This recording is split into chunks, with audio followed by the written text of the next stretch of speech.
What's up, everybody? This is Kieran Reese, otherwise known as the obsessive compulsive gamer of the O.C.G, and hopefully I'm live with Dying Light in preparation for the Beast.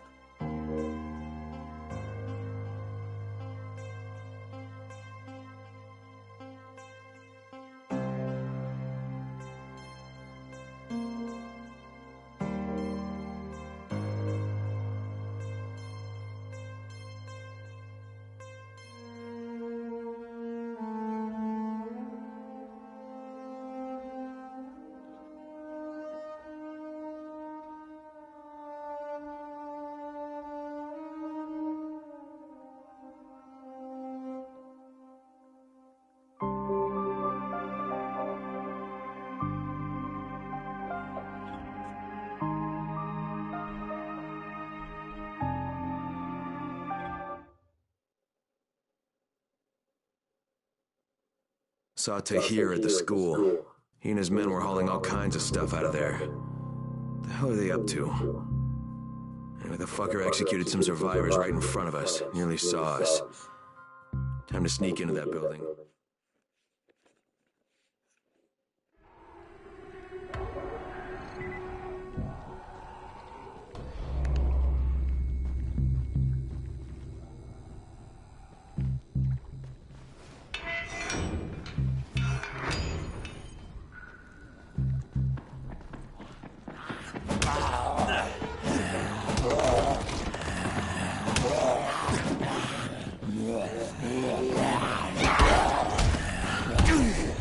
Damn it.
Shit, Jade and I went looking for antizin and found explosives instead. Now we need to get the hell out of here before Tahir comes back.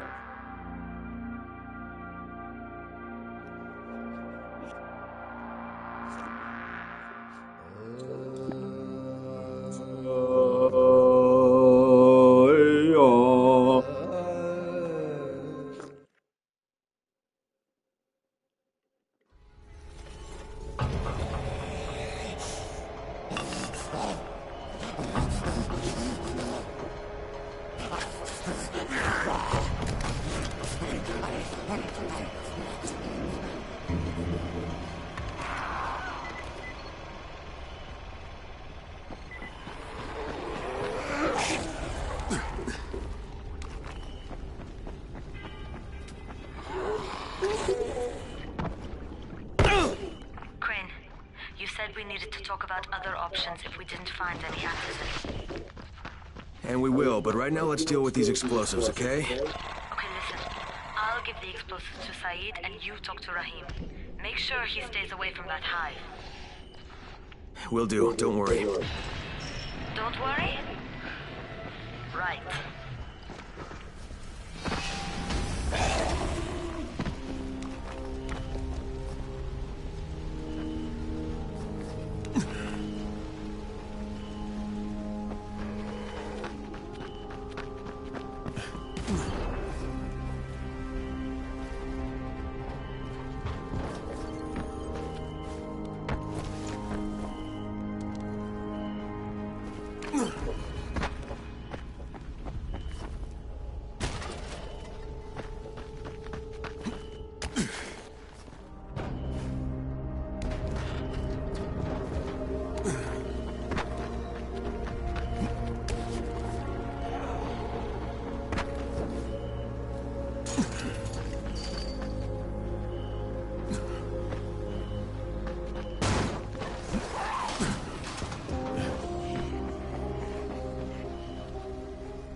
Aren't you? You're the one who volunteered. Guilty as charged. Something I can do for you? I believe I can provide some context. You may find it useful. You may not. Okay, lay it on me. I did not witness this firsthand, so take it as hearsay if you want. But it involves his brother, Hassan. I know about Hassan. He died, right? And Rice blames the GRE? He is right, too. Hassan was confined to a wheelchair, and he was the only person in the world Rice cared about. Hassan acted as a tempering influence on his brother. Where Rice wanted to go to war, Hassan convinced him to seek peace. And when the outbreak happened, Rice demanded that the GRE evacuate Hassan first and foremost. And they didn't. There was political infighting. Because of the ministry, the GRE dragged their feet. And Hassan died in a zombie attack. The GRE could have removed him from harm's way immediately. They elected not to. And now Rice has lost his moral compass, free to inflict his brand of sadistic lunacy on the populace of Haran. So Rice's beef with the GRE, you're saying he's justified? I do not excuse him. He's a vicious gangster. A blight on this city. I merely wanted to help you understand the enemy you will surely face. Understood. Thanks.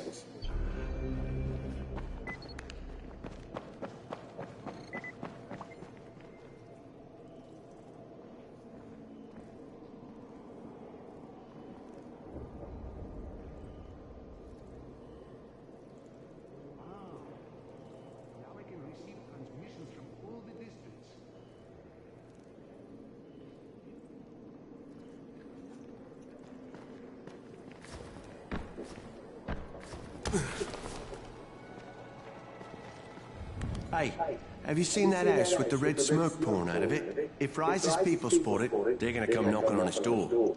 Someone ought to warn him. Look, I've got enough trouble right now, but I'll think about it.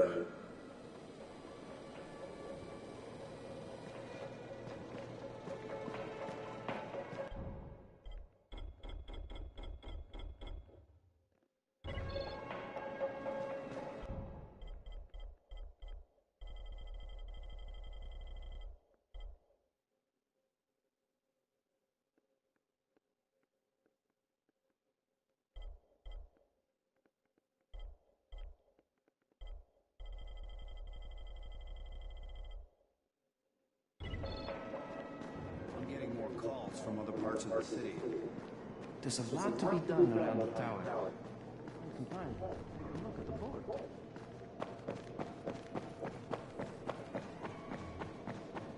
The radio signal is stronger than ever before. People are counting on you to help them out. Please, don't just stand around. Do something.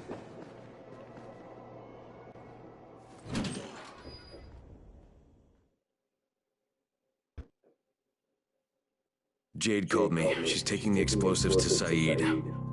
She wanted me to talk to Rahim about the volatile hive and how she wants him to stay the hell away from it.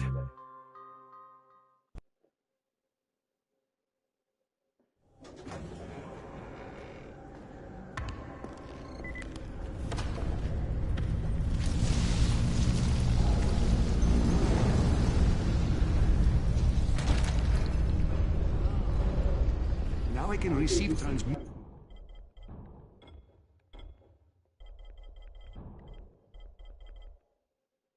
from all the districts.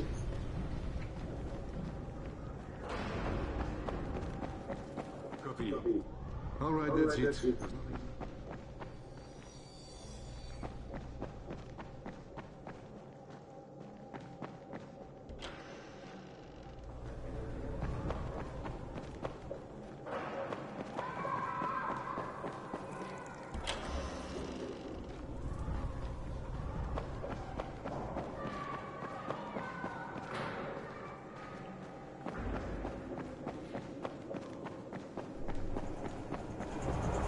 Crane, Saeed told me about the explosives you guys found. How perfect is that? Jade gave them to him. Saeed used to be on a bomb squad, so he knows about that stuff. Yeah, kid. That was a lucky find. Would have been better to turn up some antizin, though. My buddy Omar is making sure Saeed's putting good timers on those things. We have to be able to get our asses out of there before they blow. Whoa, we? There's no we in this. I mean, yeah, that nest needs to go. And now it's possible, but if it gets done, I'm doing it on my own. What? It's my plan. And I will execute it perfectly, I promise. But... ah, shit. There's no use arguing with you, is there? Fine. I'll contact you as soon as Saeed's finished with the charges. Raheem, do we have a deal? I guess. Do we have a deal? Yes. We have a deal. Okay, one more thing. I keep seeing this bizarre kind of infected. Is Dr. Zera out at his trailer? I'd like to talk to him about it. Nah, he's down in sick bay visiting Dr. Lena. Thanks, kid. I'll see you soon.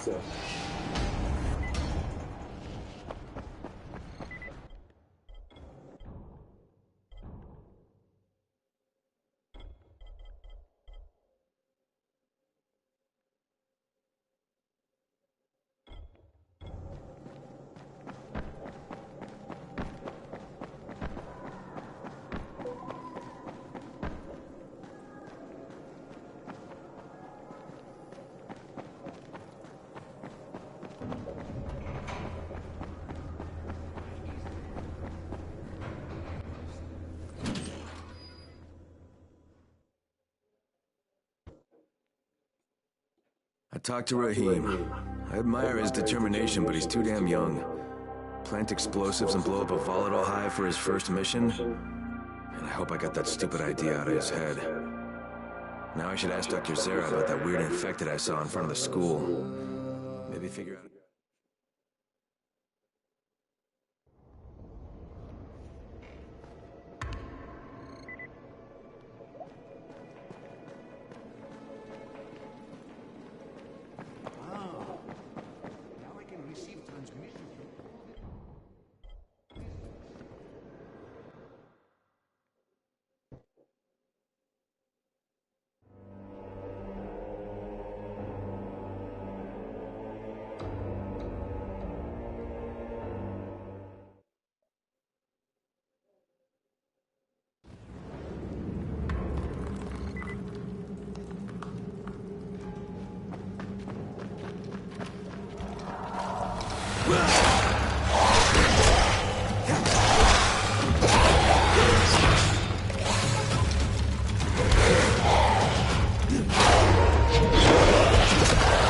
Hey, hey, hey!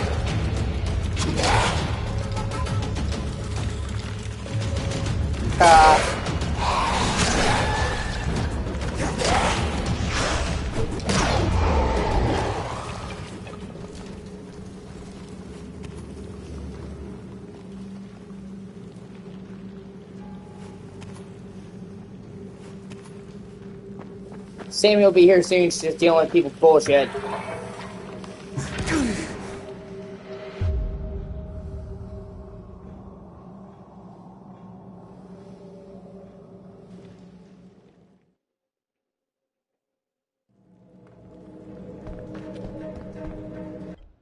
She's supposed to get a grocery order, and they're dicking around and be like, "Oh, I don't know where the stuff is, where it went," and giving her the rigmarole, like assholes.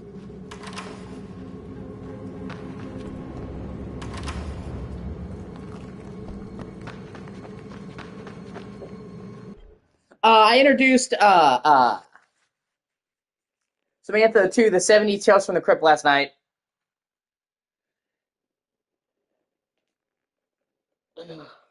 We watched it and we had a good time. I think you've seen that, right? Super great movie.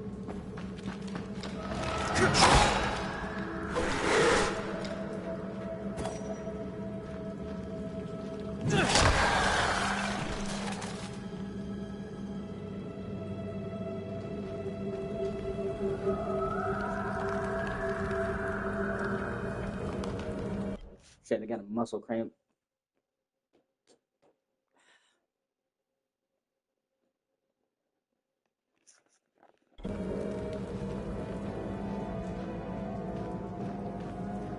There's actually this channel that I found that's gonna make it really easy for us to do movie night. Because I'm putting serious thought into it. It's called Newcastle After Dark.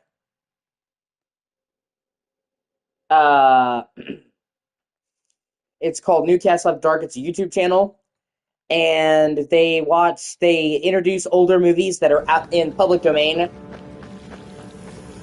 and give commentary and stuff at certain points. It's not like throughout the whole film, and it's really good. And they have a lot of older movies.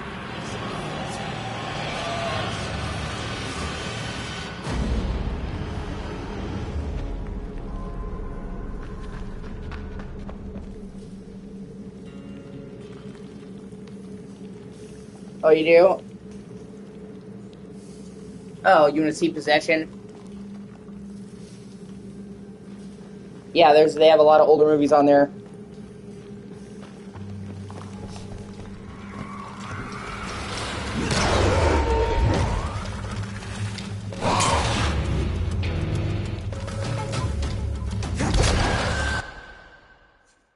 I don't know if it's on there, but they have a lot of movies on there.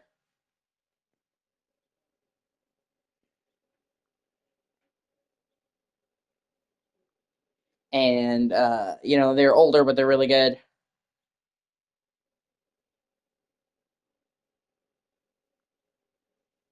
I'll read you some of the ones that are on here.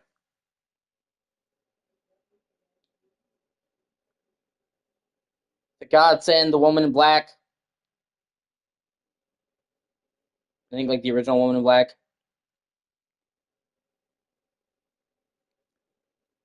The 70s Picture of Dorian Gray. The Legacy, Spectre, House 2, Dark Knight of the Scarecrow, Monster Club, The Stone Tape, Inferno, Dark Places, Blood and Lace, Mr. Frost. Oh, Mr. Frost is such a good movie. Have you seen Mr. Frost?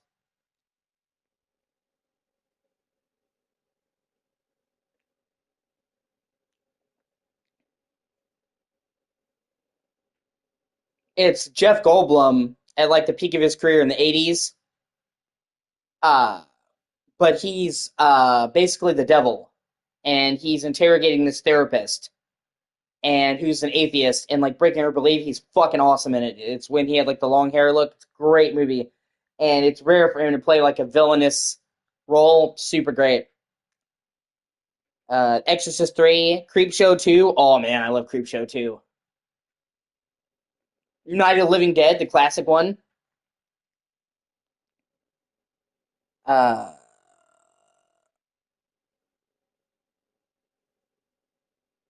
Silent Night, Bloody Night, Countess Dracula, The Omen, the original 70s Omen. That's a classic. My life for you, Damien. The 70s, The Legend of Lizzie Borden. Creeping Flesh, a movie with Peter Cushing. I love Peter Cushing. Lady Frankenstein. Black Christmas, the original 70s Black Christmas, another classic. Death Race 2000, the original Death Race. Dawn of the Dead. Oh, that's cool. The Night Strangler. The Night Stalker. The Mask of the Red Death. That's a classic fucking Vincent Price.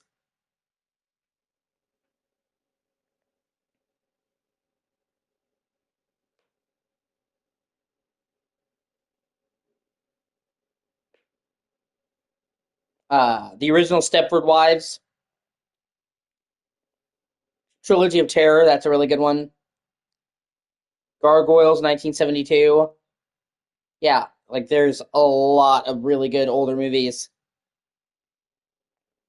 and they're all region free, so anybody can watch them. And so me and Samantha just like timed it, when we pressed it, and we could do that in the Discord, just to all have it ready, and then at the same time, click.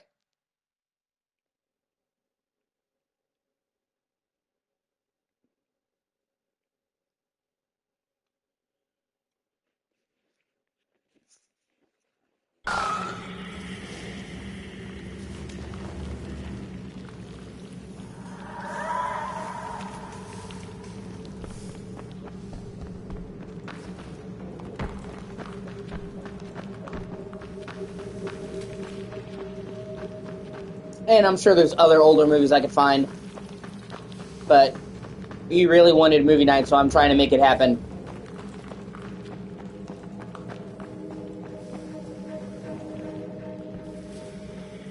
I had to test it out with Samantha to see if it would work first. See how it would go. And as long as you make sure to sync it up and start at the same time, it should be fine.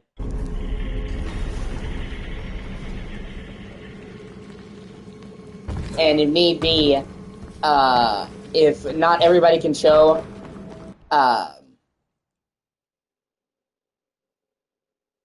we're all friends on, no, actually, they don't have ads because they're in public domain, so, like, YouTube can't monetize them. That's the good thing about the older movies. We watched Tales from the Crypt and we didn't have any ads whatsoever. And I'm sure there's plenty of other movies that are in the public domain that we could watch besides that. That's just one really good channel for them that I found. But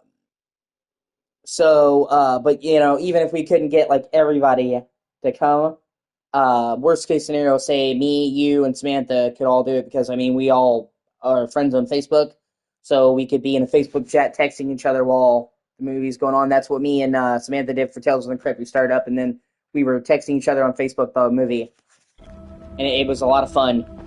The second stone grows nearer.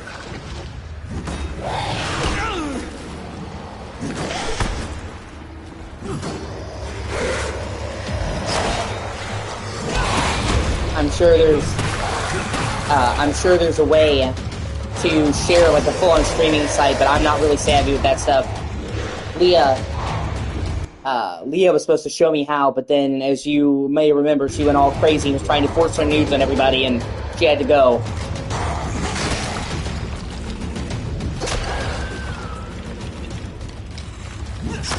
I hope she's okay. Like I said, I don't have ill will against her. You can't do that.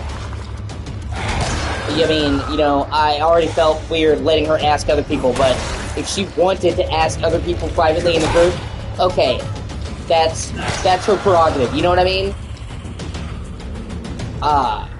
But you know, like she wasn't taking no for an answer.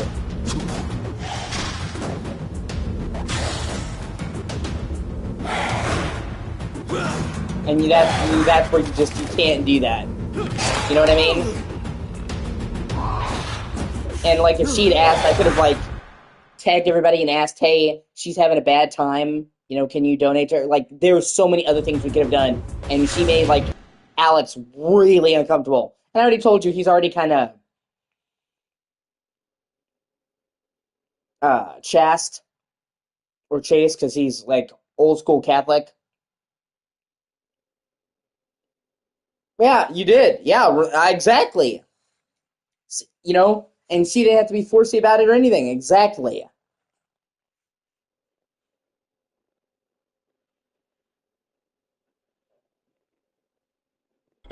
But so he's really chaste anyway. And so her like trying to push her news on him made him really uncomfortable. And I don't blame him. No means no, you know? Like there were so many other ways she could have done it.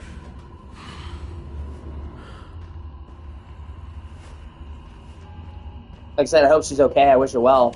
I understand being desperate. I know what it's like to need money, but you just can't, you know, try to shove your nudes on people and not take no for an answer.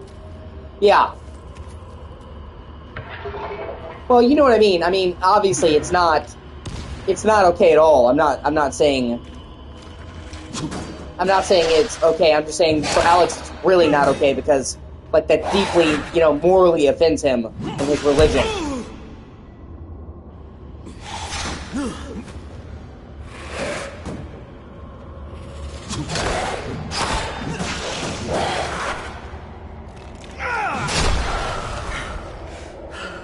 And like I said, she could have came to me. I could have tried to raise funds for her. tagged everybody and said, hey, can you help with donations? Like, I'm certain there was better ways.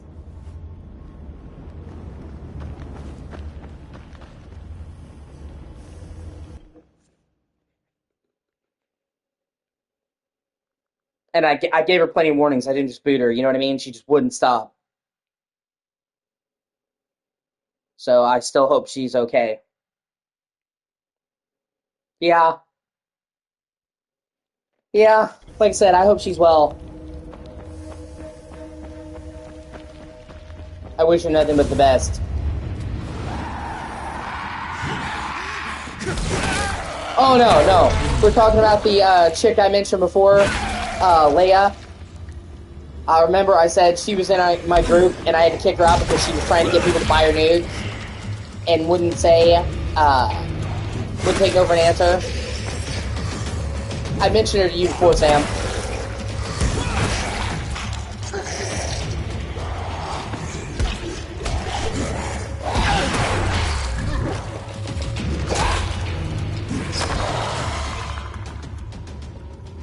But yeah, we were just talking about you. Emily was wondering where you're at. She's like, where is Sam? She's like, where is she? Where's my god sister? No!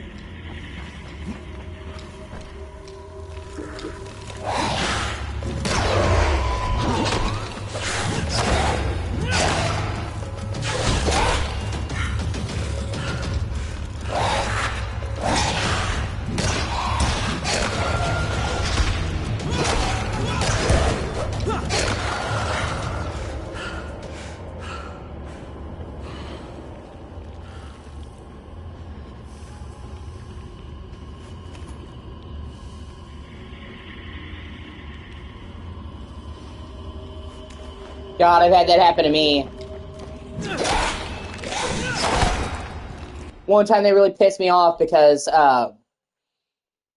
we were supposed to get our groceries at like noon to 2 p.m.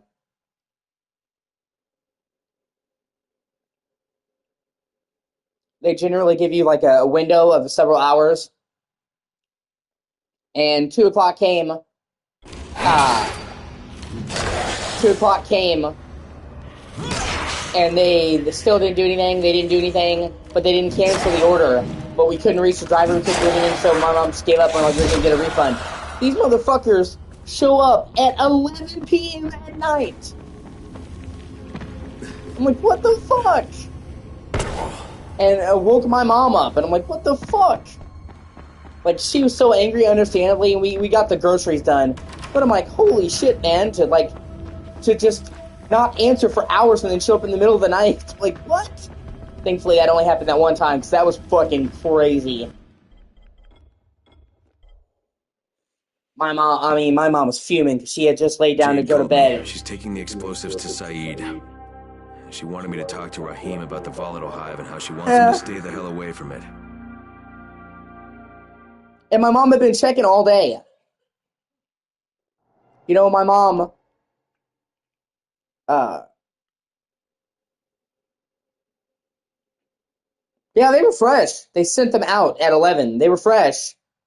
So the groceries were fine. It's just like they didn't even update it. So they didn't say, oh, we'll be coming later today. Just nothing. My mom kept, and my mother, I get my worrying from my mother, when she's a worrier. My mother's a worrier. So she was freaking out all day, where's the groceries? Where's the groceries? Checking it. And then right as she's laying down to go to bed and she had been in bed for like half an hour, boom, knocking on the door. It pissed her off. Like, obviously, I don't fucking blame her. Oh, hold on. I'm trying to get up a few more coins from this to unlock a weapon.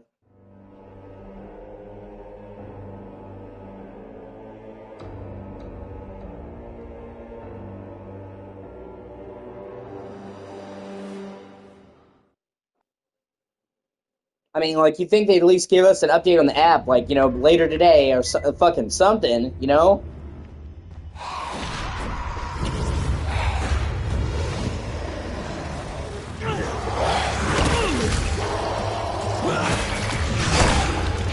we've occasionally, when we ordered them later in the afternoon, they came back and they're like, oh no, you need to, we'll reschedule them for tomorrow, but they told us, you know what I mean? So we were prepared. This is just nothing. Ding dong, 11 p.m. I thought my mother was gonna blow up the basket.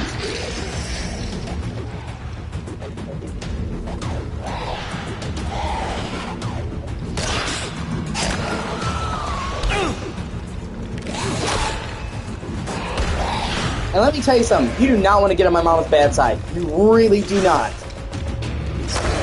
My mom is super courteous. Especially to people she worked, you know, like in the service industry, all the grocers that come up. But man, if you piss her off, oh my god. I mean, she's... that's fucking bullshit, Sammy. I'm so sorry. That's just utter ass. Yeah, they can take the, you know, isn't that just bullshit in general? Just not even just for groceries, but in general, like, they can take the money instantly, but they can't refund it instantly? That's fucking bullshit. General, like, they can take the money instantly. Oh, Emily, I think you have a crown. Check it, do you have a crown? It's showing up a crown for me, for you, right now.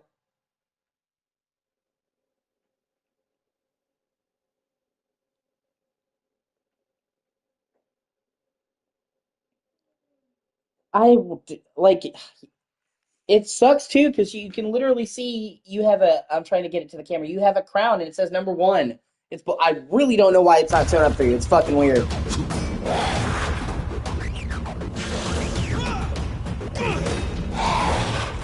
Yeah, that's...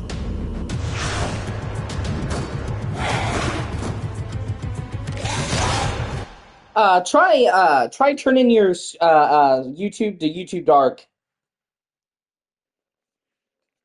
All the people I've seen with the crowns have set to dark.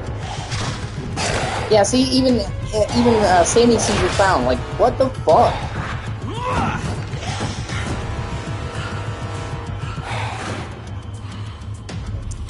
You go under settings.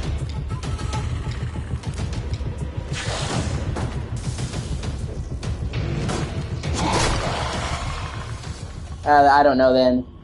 That's so fucking dumb.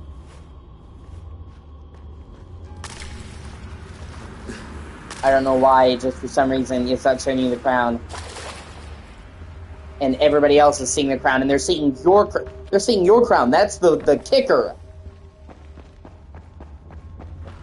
Like, what the fuck, brah?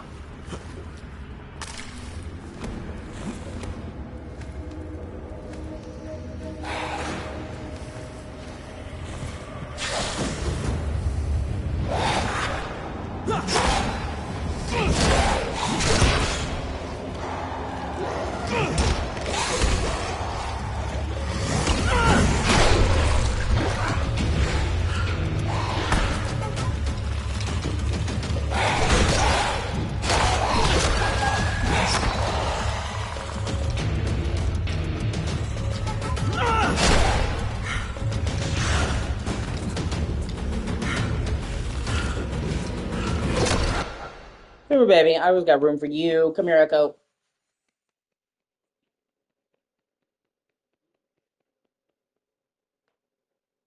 Thankfully, my cat's eye is doing much better.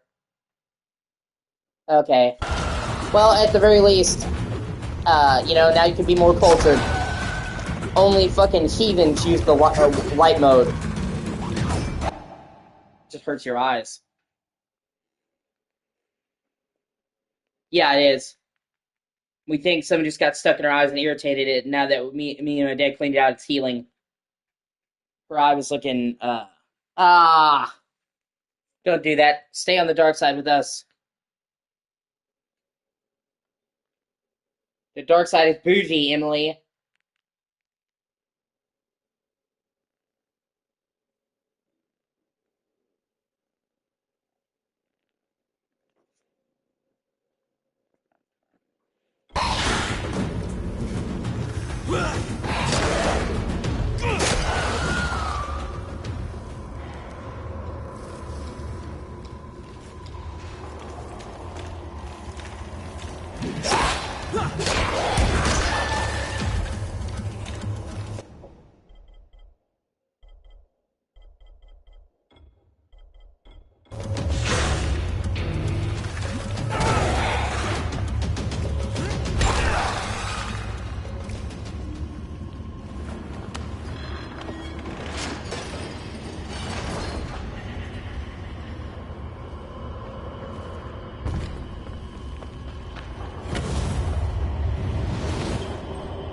By doing this minigame, you can get awesome weapons for the main game.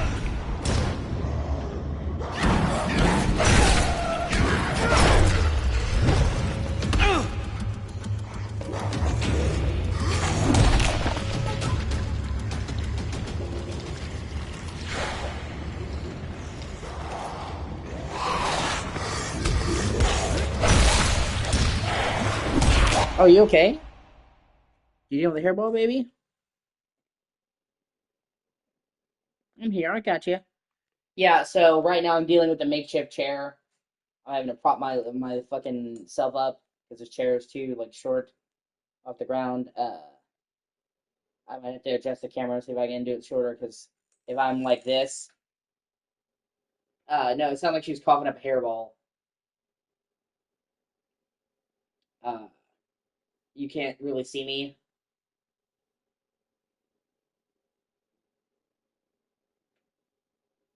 Uh, but Samantha got me a cool chair. She saved my ass. Yeah, I think she's okay. It just sounded like she's getting a hairball. She's fine. She gets hairballs fairly often, honestly.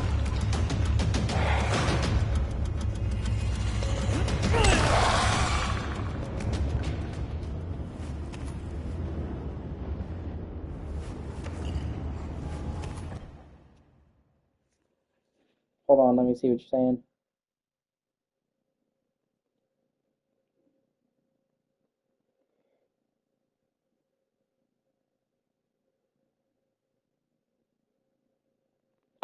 Okay, so I found an old busted up camper chair.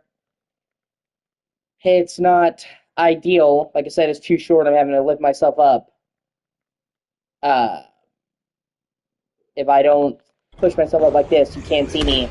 I'm gonna have to adjust the camera or do something.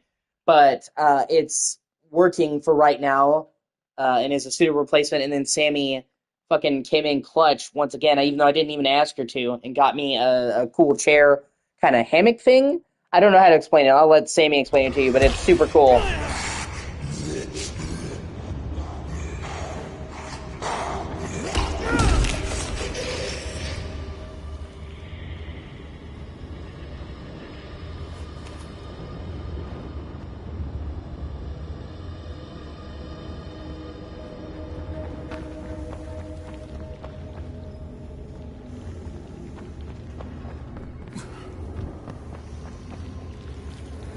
Yeah, I wish.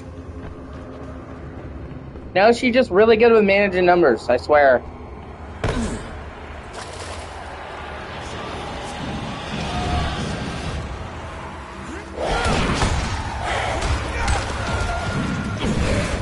She makes it happen, it's crazy. I mean, she's not fucking rolling in the dough, I assure you.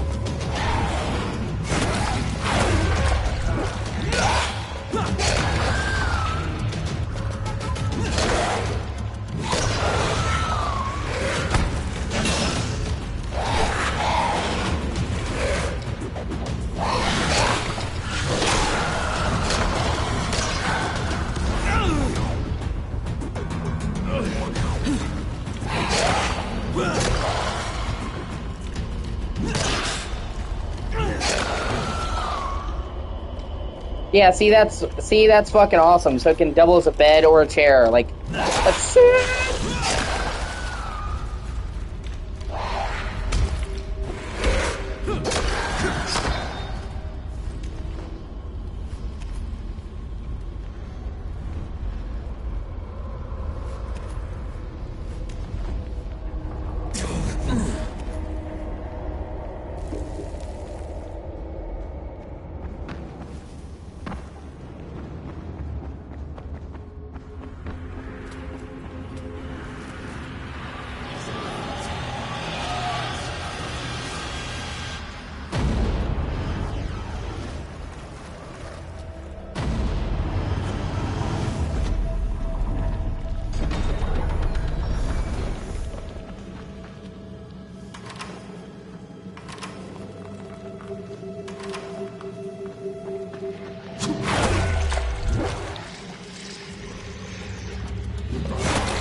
Yeah, she's super thrifty.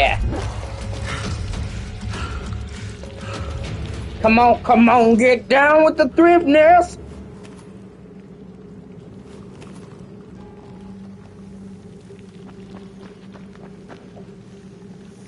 But once again, I didn't even ask her, and because I was literally, I've been using this office chair that my dad handed me down for ages now, like a year or 2 years, and it was already hand me down. My dad had already used the shit out of it, and he got a new chair, a better chair, because he spends most of his time behind a computer desk, so he needs a good chair. It's like a must.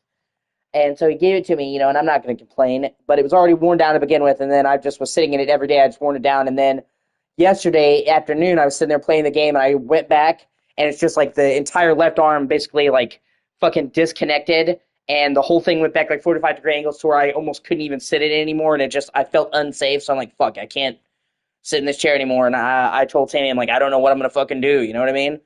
Uh, so I'm really happy that she helped me, because, yeah, like, I don't have a bed, but I need a chair. That's like one of the things I fucking need. Trying to stream and play games without a chair. Yeah. Trying to sit in the floor and play a game without a chair is just fucking miserable. So a chair is just one of those things I gotta have.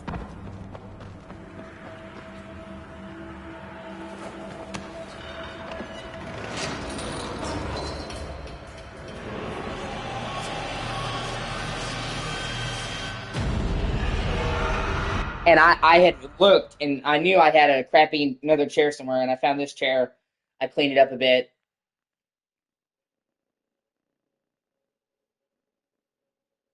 Well, I'm used to it at this point. I wouldn't feel bad about it. I've honestly spent most of my life sleeping on the floor, as shitty as that sounds.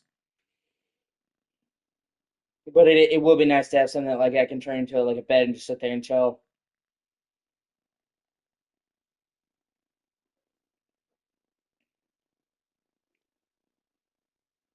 But I had found this chair, and my plan was just to use this chair as long as I could. It was kind of run down, it was short, but I'm like, I'll make it work as long as I can. And then she surprised me, and she's like, no, I got you this bed hammock thing chair. I'm like, oh, that's fucking dope. Good. Just one more.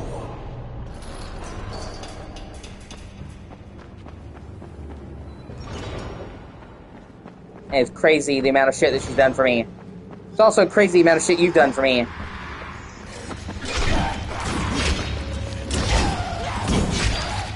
I told Samantha about all the help you've given me over the years. And how thankful I am for it.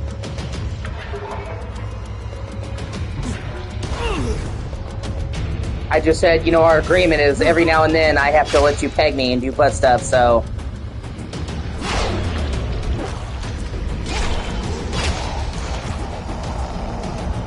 I'll suck your dick for a chair, Emily.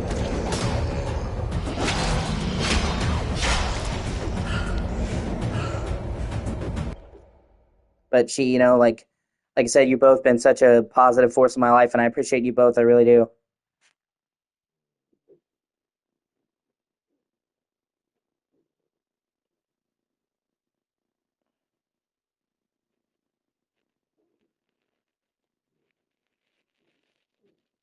I put on a happy face,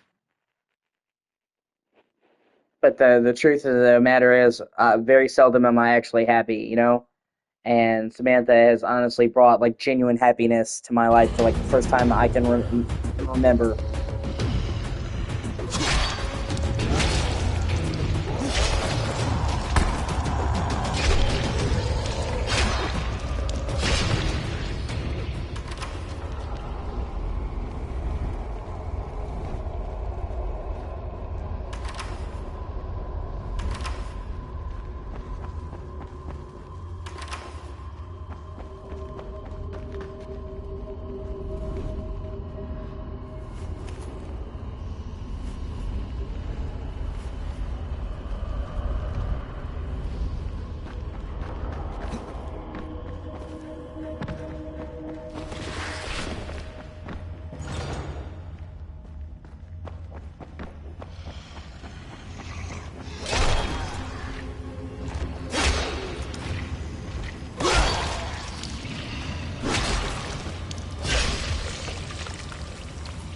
She also helps me feel good about myself.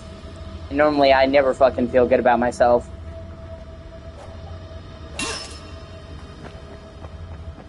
In the treasure vault lies more than mere riches. Find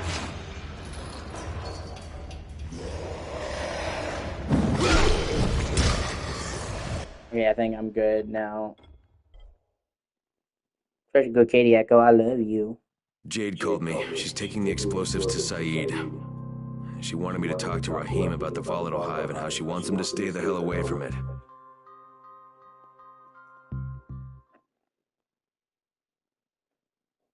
Like I said, I'm lucky to have people in my life that love me and care about me.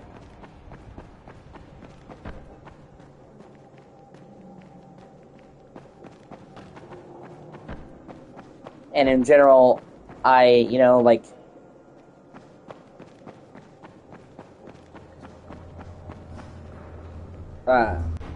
Sammy has helped give me more of an optimistic outlook just by being awesome. I talked to Rahim.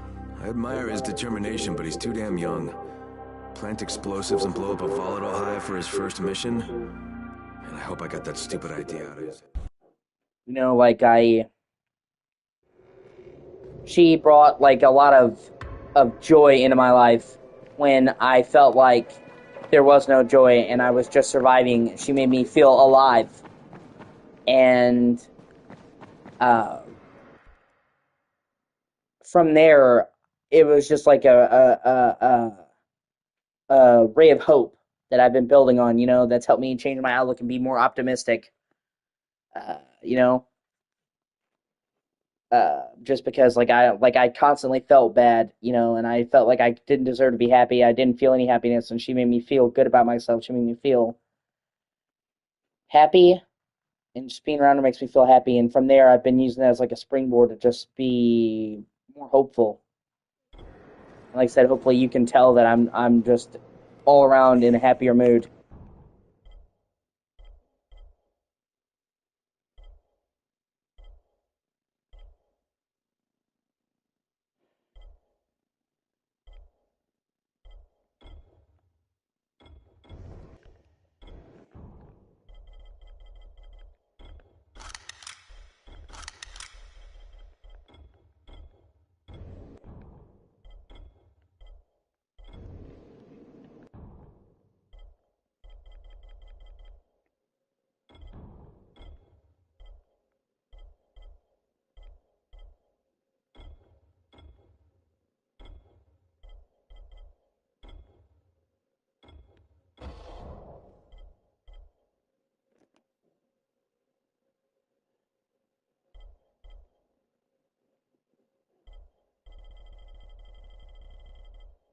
Okay.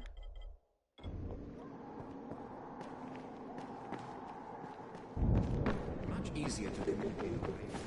And because I admit, I do have a lot of bad stuff in my life, but I have a lot of good stuff in my life too, and I was like so ate up by the bad stuff that I never took a moment to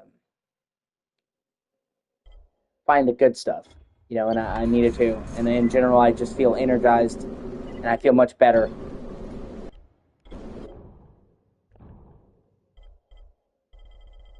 Yeah, that is true. Well, it's not just that. I mean, it is definitely part of that, but I've also just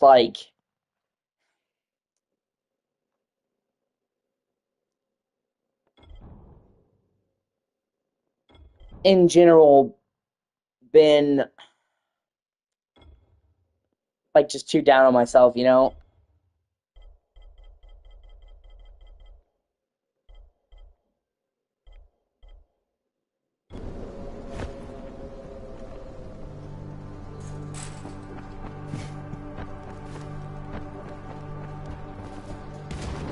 And in general, it's a choice. It's a choice to try and be happy, to have hope. And I was explaining this to Samantha earlier.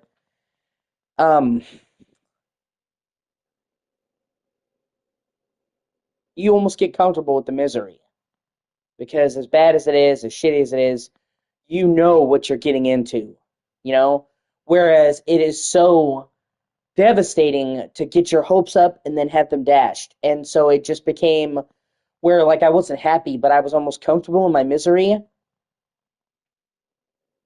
And I had to choose to say, no, I'm going to try to be happy. Maybe it won't work out, but I'm going to fucking try. Because I had stopped trying.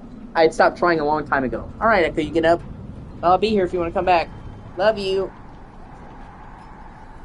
Oh, she's going to lay on her bag. I have she likes plastic bags, like thick plastic bags.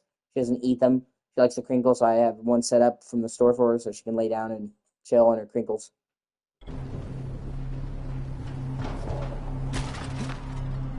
But yeah, maybe she got busy. Or maybe it just sometimes it says it's wrong. Maybe she got called away for work.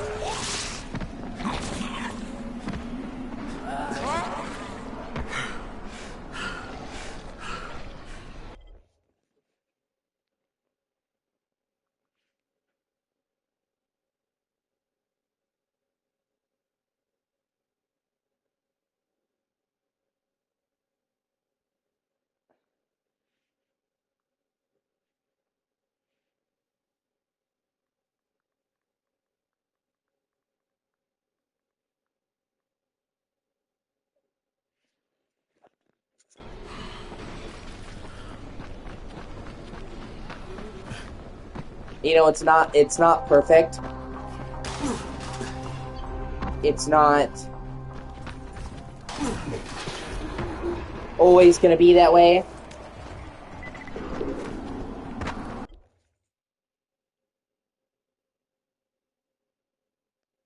But at the end of the day, I choose to be happy with you, Samantha, to really try.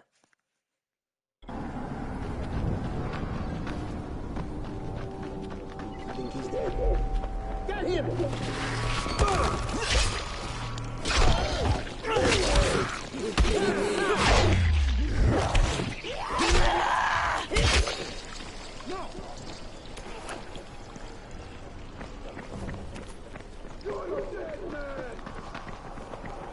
I love how he's saying, "Oh, you're a dead man," as he's running away. Every man for himself!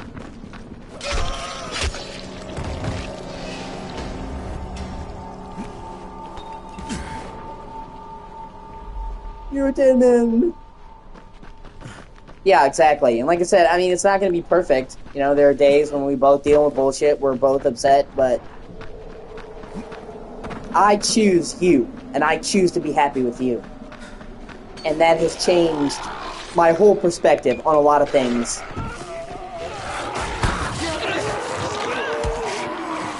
It made me feel a lot better. And it's harder for you to attest because you've been like, you didn't know me before, but you can ask like my mother, my dad, people who know me, that ever since we started dating, I have genuinely been much...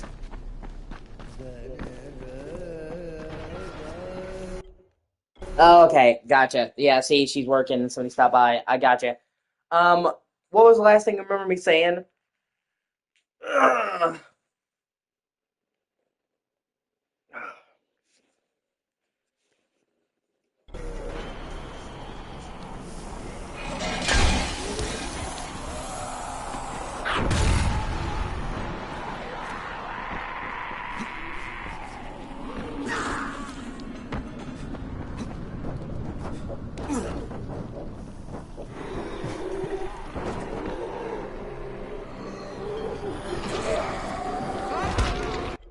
Okay, I was explaining, or trying to explain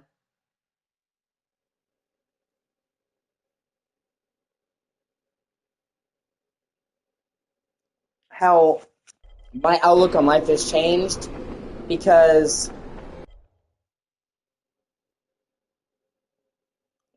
for a long time, I stopped trying.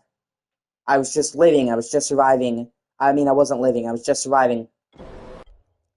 And it almost became where I was comfortable in my misery. Because as bad as it could be, at least I knew what it was. It was predictable. And every time I would try to put myself out there and hope that things could be better, it would be 10 times as crushing when things got fucked up. So I kind of stopped trying. And I kind of stopped having hope and hope that I could be happy.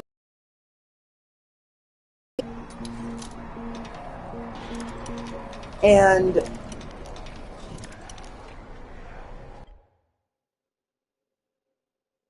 I've been trying to change that because maybe it's taking a risk, but I don't want to be miserable anymore.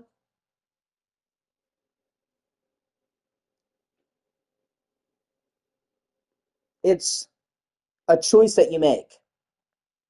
There's good days and there's bad days, but, you know, when I met Samantha, she made me feel good for the first time that I can remember. And felt genuine happiness. I just love being around her. I still do, just talking to her. And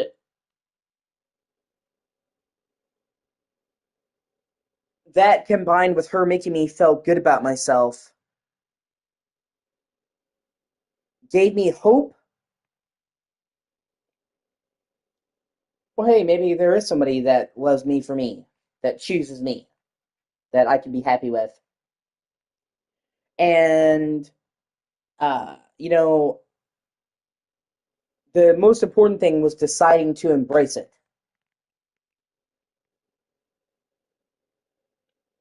You know, you can lead a man to the water, but you can't make him swim. I had to decide uh,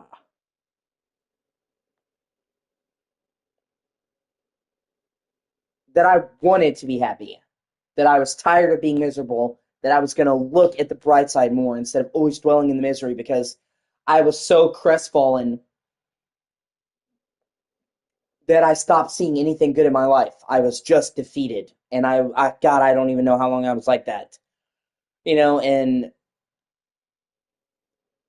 I could have pushed her away and been like, oh, you know, something's good here and fuck it up. Because there's always that temptation to self-sabotage. You know, I get a good thing in my life and I'm like, you know, it's too good. I can't trust it. But I'm like, no, you know, I'm going to be happy. I'm going to be happy. I choose her and I choose to be happy. And it's not perfect. It's not like I'm just going to be like sunshine and rainbows no matter what. But since I made that decision that I'm going to try to be more optimistic, that I'm going to try to be happy and stop looking at the bad, I have genuinely been a lot more happy.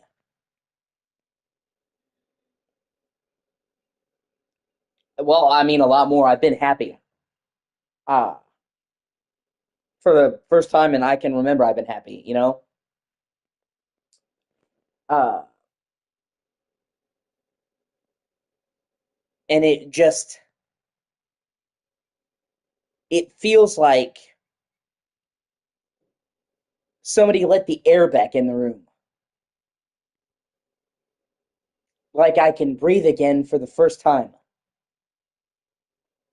Like I've been asleep for so long, and I'm awake now, and I can see again when I was just sleepwalking.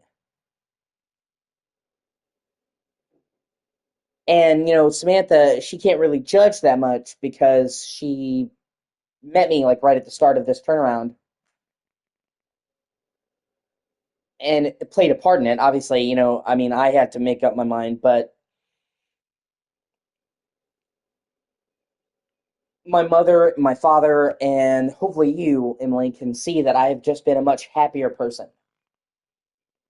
And I feel like it's like finding a piece of yourself that you thought you lost forever. Oh no, he was in a little drawer here, you know, waiting this whole time. My optimism. And like I said, it's not like a cure-all. Uh,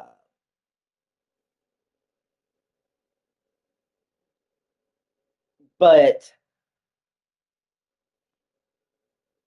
she, I'm trying to figure out a way to explain it.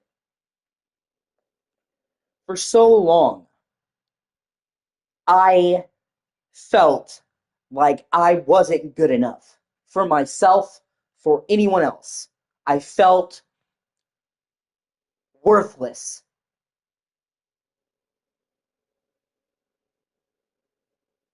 And she makes me feel good enough, like I matter, like I'm somebody. She makes me feel like I can fly.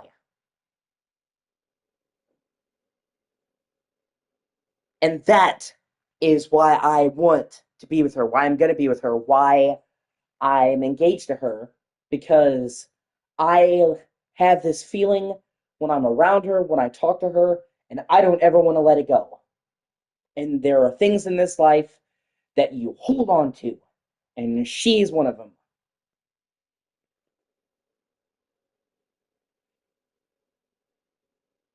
Life is too fucking short, and it can be over in an instant.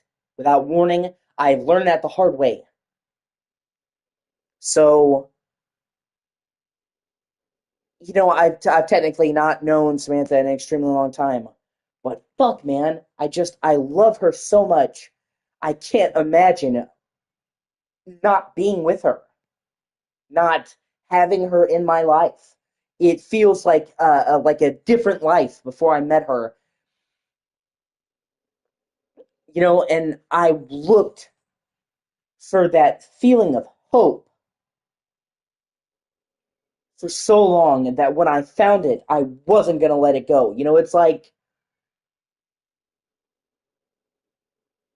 having the sun in the palm of your hands. I just want to fucking cherish it. I want to hold on to it. I want to keep it close to my chest and let it make me feel warm. I don't want to let it slip away. You know? And for the first time in my life, I feel good enough. I feel like I'm enough. Like I'm worth something.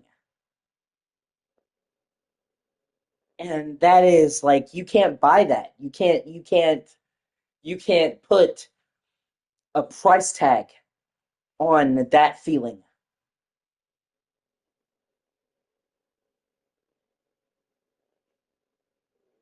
And my mom, I told my mom, and at first I didn't think she was going to understand.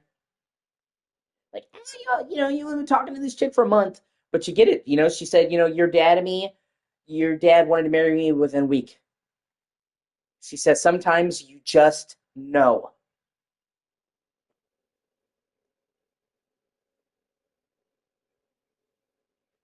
And I've just never been so certain that she's my fucking person.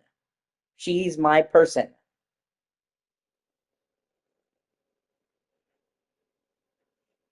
And I'm sorry, I'm going on a diatribe. I wanted to explain what she meant to me and how I have changed and changed my outlook. It's like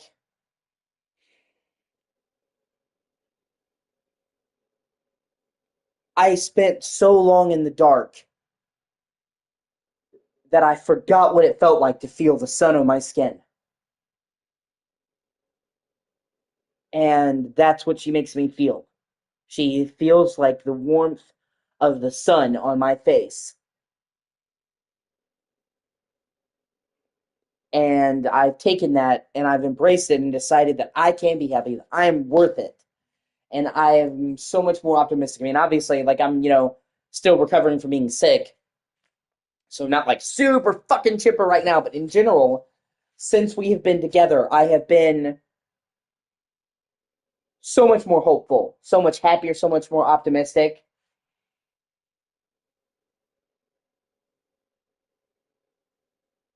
And I wish this feeling for everybody. Like, she really is like my other half.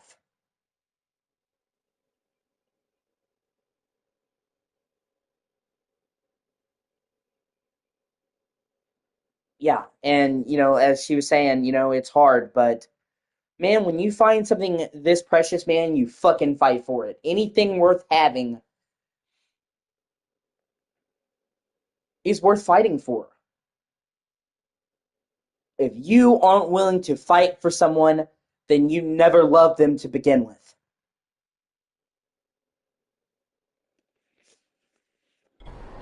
And then you combine that with my streams doing really well.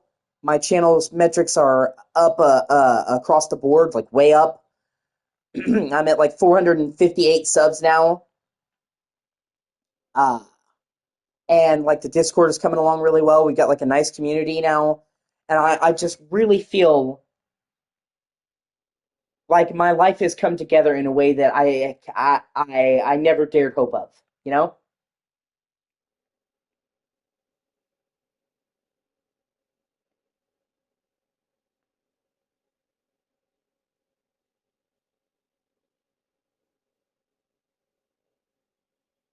And I just feel for the first time in that I can remember that I'm okay. And I know that sounds like it, but for me, that's like a fucking miracle.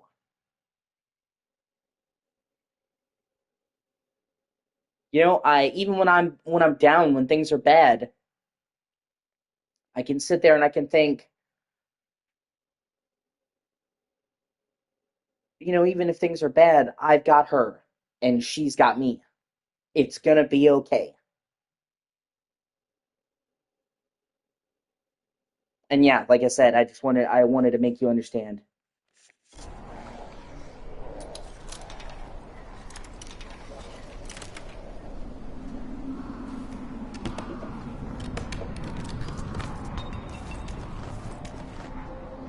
Ah, short boning knife. Giggity. Giggity, giggity, goo. Alright.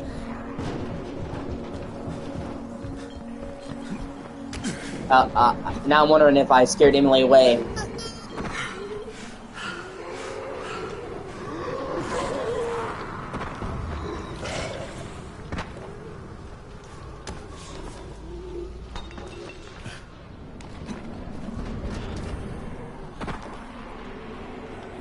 Wherefore art thou, O Emily?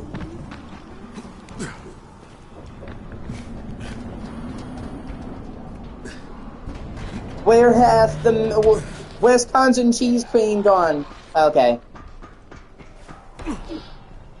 I thought for a second you pulled a Max. It's like, man, I don't want to see this sappy shit. This is gay. Fucking left. I miss Max so much, man. Like I said, I know that most likely his internet lapsed. But, I worry about him. And the last time he disappeared for several weeks, his fucking granddad died, so... Like I said, I know that most likely his internet just lapsed. It has happened before. More likely than not, his internet just lapsed. But it's like I said, after his granddad died the last time he was gone, I just worry about him, He is near and dear to my heart.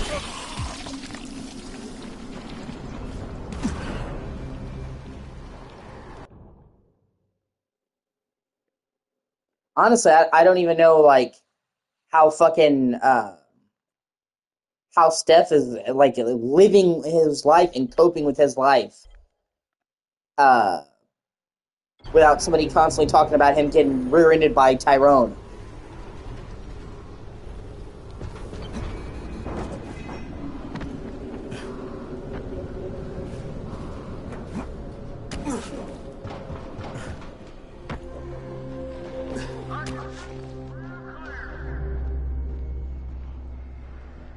Identify yourself or you will be shot!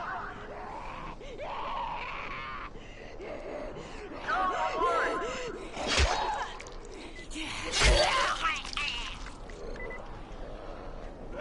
My name's Jeff!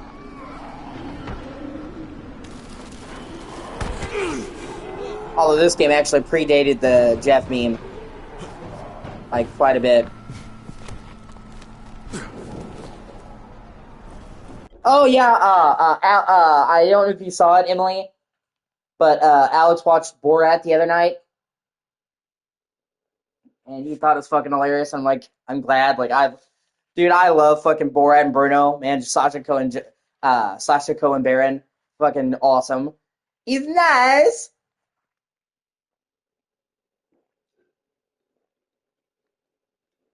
And he had like seen the memes. He knew who Borat was, but he'd never actually seen the movie. And I'm like, dude, you gotta watch it. It's fucking hilarious. And he did, and he's like, yeah, no, it really is good.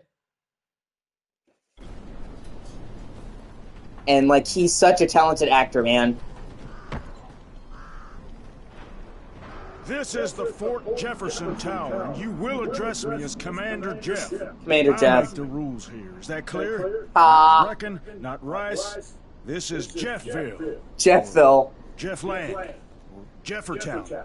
New Jeff City. New Jeff City. Jeff, Commander Jeff! there's an emergency. The gas is out all over the city. Oh, yeah.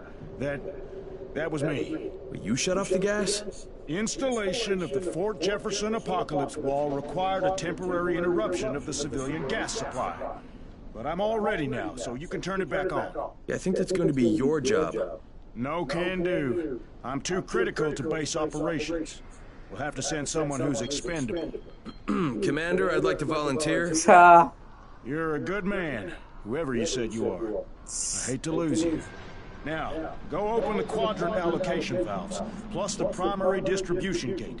Then report back to me. A lot of the side quests in this game are fucking hilarious. Like, the main quest in this game is really serious. So they get silly with a lot of the side quests, and they're fucking hilarious. New Jeff City. Jefferville. Commander Jeff. And I'll restore the city main pressure here. Hey, if you don't get killed, you can be the first civilian to witness my apocalypse wall. Boy, oh boy.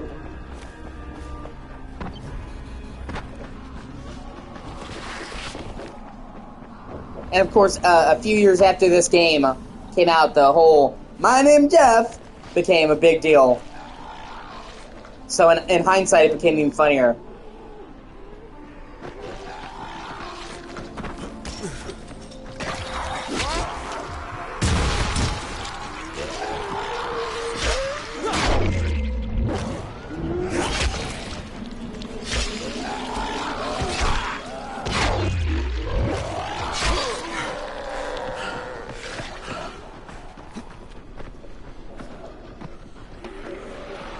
Fucking boomer zombies.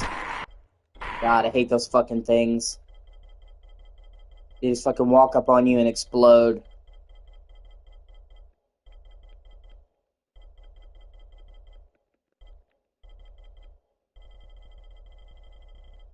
Let me see. Here we go.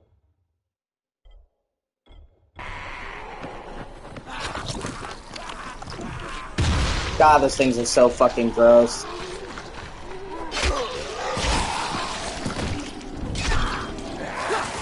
And they get right up on you and explode and pretty much instantly kills you.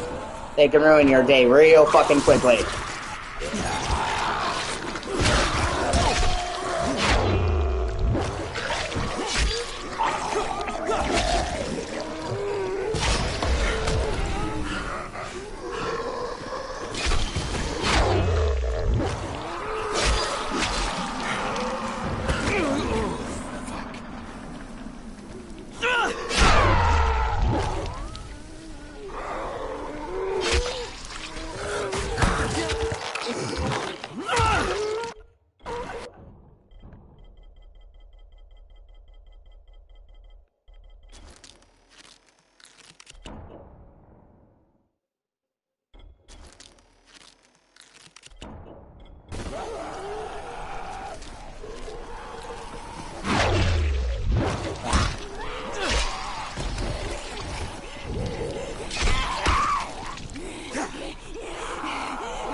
I'm sorry, you still alive, dog?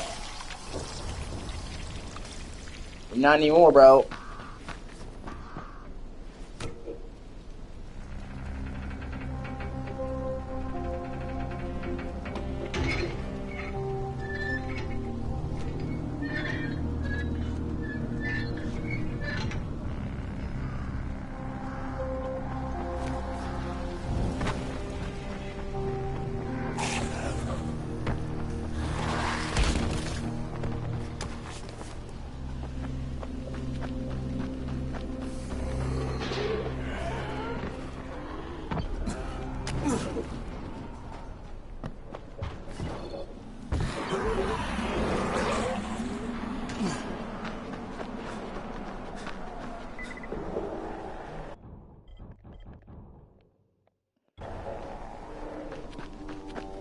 Oh, one of the valves in the tunnel. Terrific.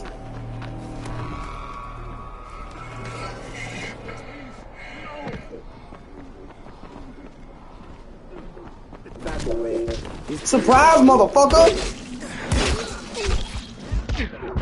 Ah, oh, damn it. Fucking kill me. What a bunch of bitches. Oh, well.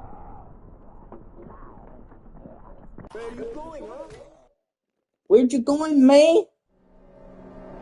Bitch-ass culero? Ain't nobody like you, Holmes? Oh, okay, here we go.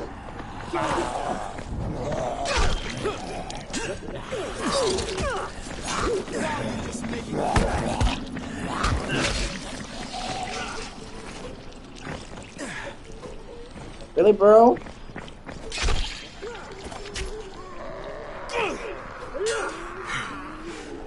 I'll fucking get you.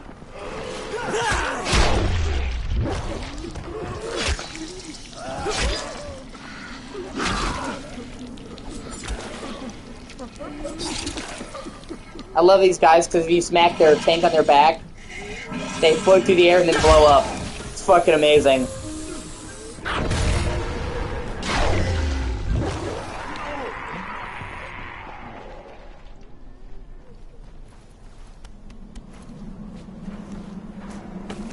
Thank you. Some people are worse than biters.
Okay, so zombies just randomly on fire.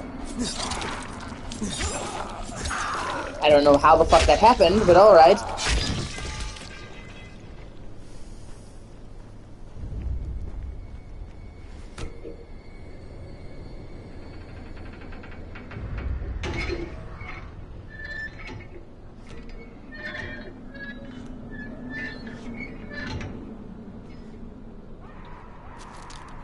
Just one more valve.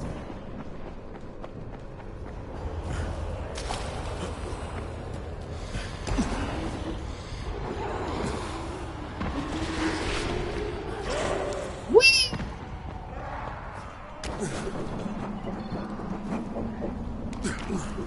Oh, that's right, yeah, I leveled up my power.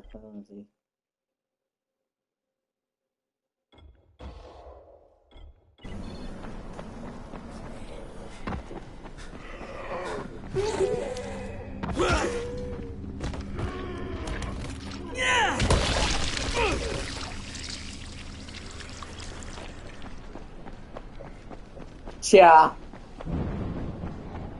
I thought it was a myth. Flame zombies are real. God, no.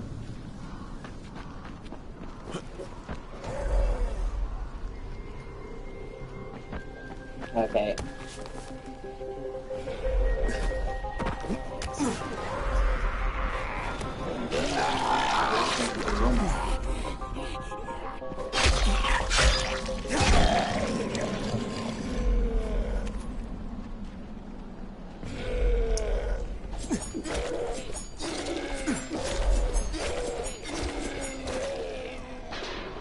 Yeah, how you like my ninja throwing stars, motherfucker?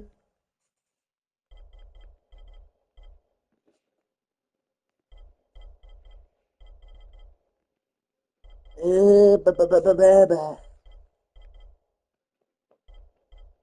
Ba ba ba ba ba ba.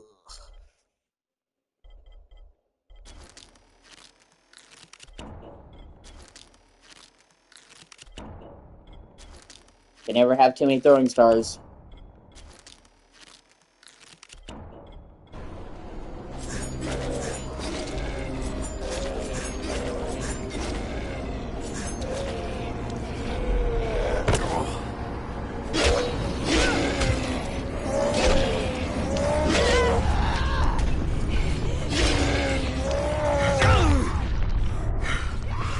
The fuck are you doing here, bro? This was a fucking private match.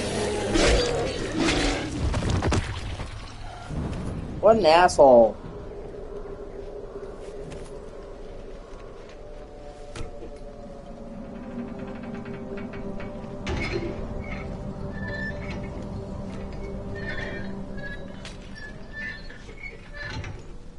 Oh shit, a supply drop. I gotta go and get that real quick. There's a way out of here.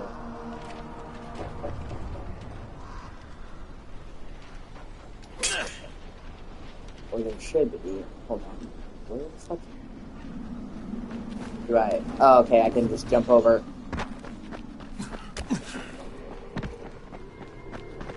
You can get a lot of survivor points really quickly if you grab the supply drops, but they happen randomly and you have a limited time limit to get them.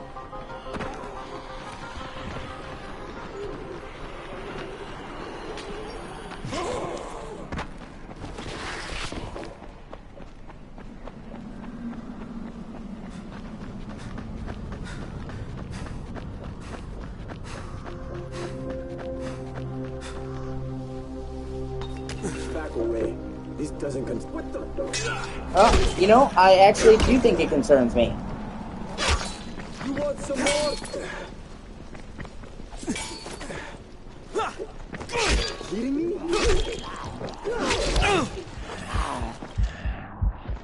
Okay, now the zombie wants to get involved. Oh, shit. Now you're just making me mad.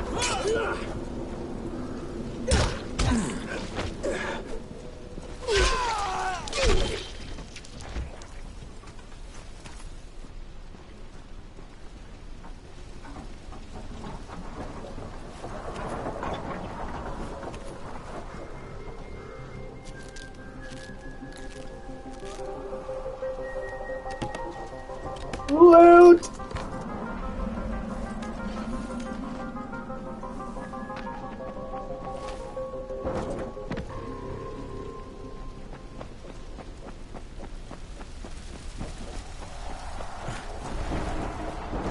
Yeah, they are. That's one thing that they've always excelled at is realistic and convincing gore.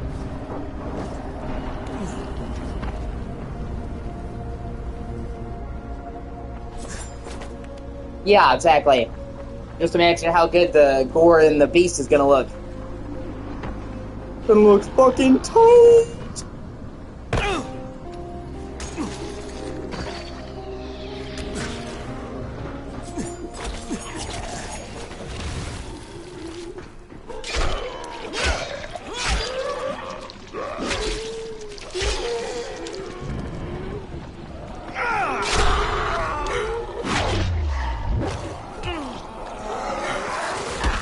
You bitch. Ah, shit, come on.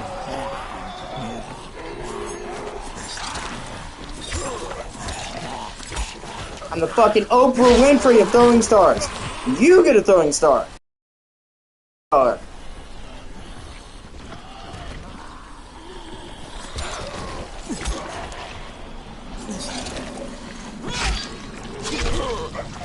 Oh, actually, I'll show you something cool. You have to have a two-handed weapon to do it.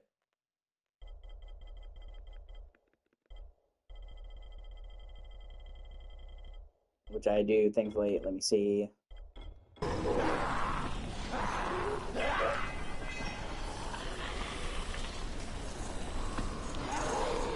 You can do a ground pound. No, hold on. Hold on, let me see. How exactly do you do it again? Oh, I haven't unlocked it yet. Okay, let me do the windmill then.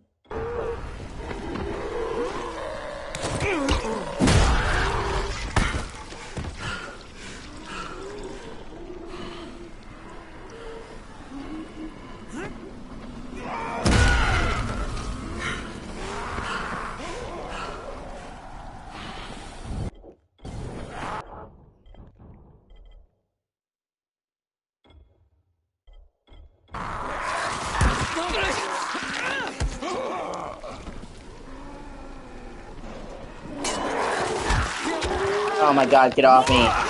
Piece of shit.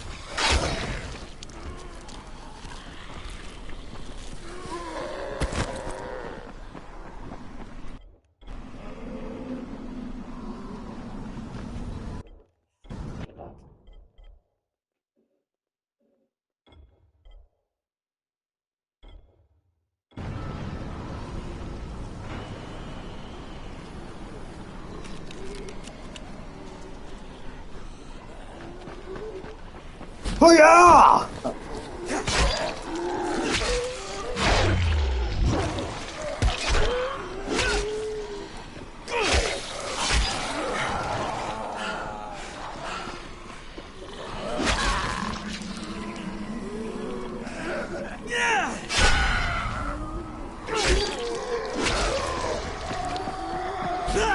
Drop kick!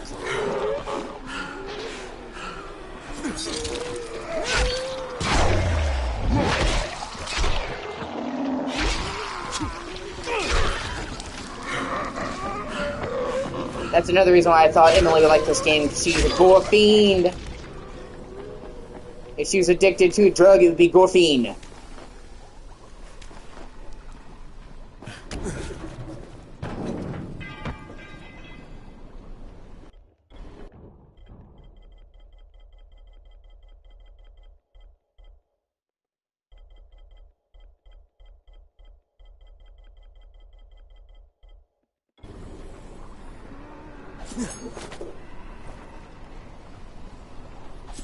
Well, you know you love your gore.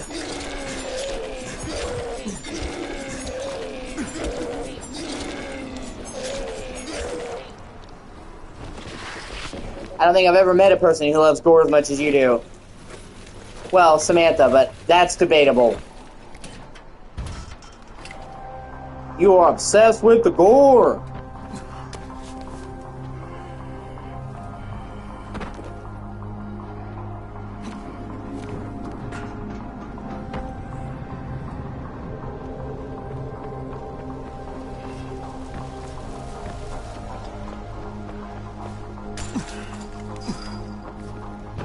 Emily's the only person I know who could watch a snuff film and be like, oh, this is kind of tame.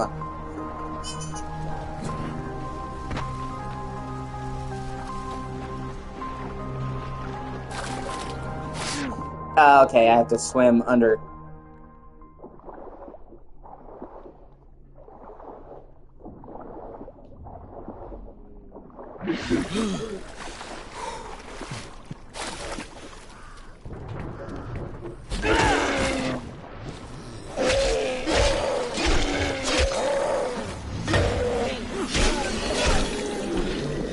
Surprise, motherfucker!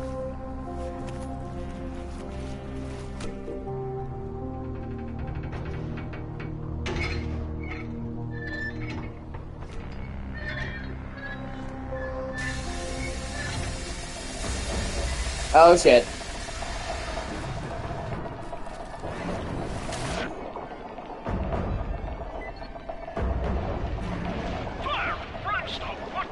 Well, you know, like, for me, gore, I'm not averse to gore, but I don't like just gore for gore's sake. If it's gratuitous, then I'm not into it, you know? Like, I think if it's too much, it just becomes silly, and all realism goes out the I window. opened the local valve. Gore, you have to be choosy about where you use it for it to have maximum impact for me. If it's just constantly blood and guts, gore, just spilling out constantly, it just loses all, like, impact. Plus the primary gate. Yeah. What about the ballast lines? Wait, the what? Flaming flatulence. Do I have to tell you everything? Obviously, you have to close all the valves on the blue line to keep the pressure balanced. Now hurry up. We're going to be losing more gas than Grandma at Christmas. You know, same with sex scenes, like, if there's some sex, okay, I'm not like a prude, but if it's like just non-stop sex, then it's like, I just watch porn at this point.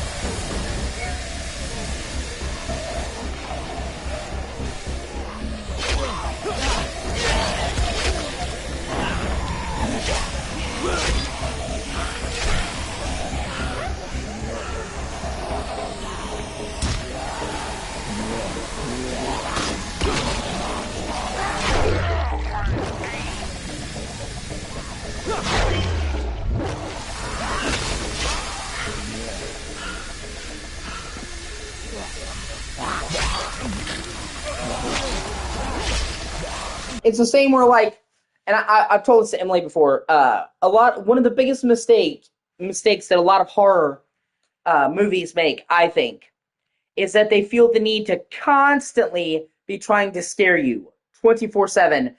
Even so much as adding, like, usually they'll add, like, a fake scare out scene, like, they turn around and, oh, no, it's not really the killer, it's just, you know, your friend, you know, the classic fake out.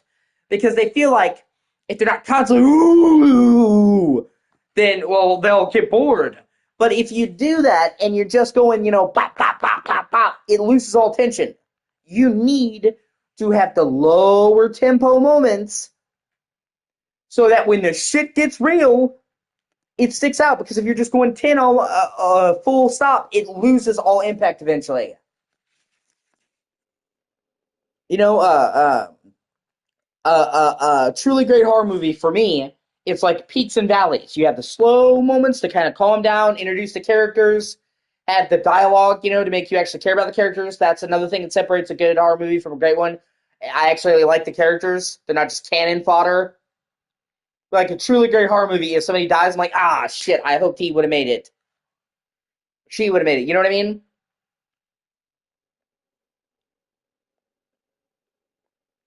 So you need the down moments to flesh out the characters, to flesh out the lore. You know, like Alien. The first Alien spends a lot of time getting down to business. I don't think they ran into the first Alien until like an hour into the film. But, you know, they show the world, the universe, the lore, the characters. By the time shit gets fucking real in Alien, you know, Ripley, Parker, Dallas, you know, you feel invested in the world.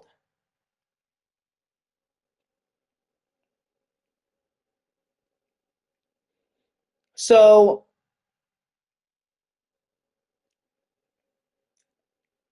you know, like, when you get to the real shit, you know, and somebody dies, it sucks. You know, when Dallas is in the fucking flame vents, he turns around, the alien's right there, I'm like, ah, shit. I really hope Dallas would have made it. You know what I mean? Like, you're bummed. And if they didn't take the time to actually show the characters and the world, you wouldn't have given a shit. They make you care about the fucking cat, which, obviously, you know what I mean, but I'm saying they really even flesh out the cat and show, so it's believable that Ripley would go out of her way to save that little orange fucker. Even though it nearly gets her killed. You see how much she cares about her cat. Where otherwise it's like, oh, you don't show any care for your cat, and then all of a sudden, one of my all-time favorite movies, John Carpenter's The Thing. It may honestly just be my favorite horror movie. And John Carpenter is one of my favorite directors. They have long periods of quiet, of solace, where even the musical score is low, Dum, dum, dum, dum, dum. And you get to see the quiet. You feel that stillness. They're out in the Arctic. I don't know if you've seen The Thing, Samantha. If not, oh my god, you've got to watch it. It's considered an all-time horror classic for a reason. Uh, so, then the thing will go fucking crazy and just go into sheer chaos mode. And you're like, oh shit.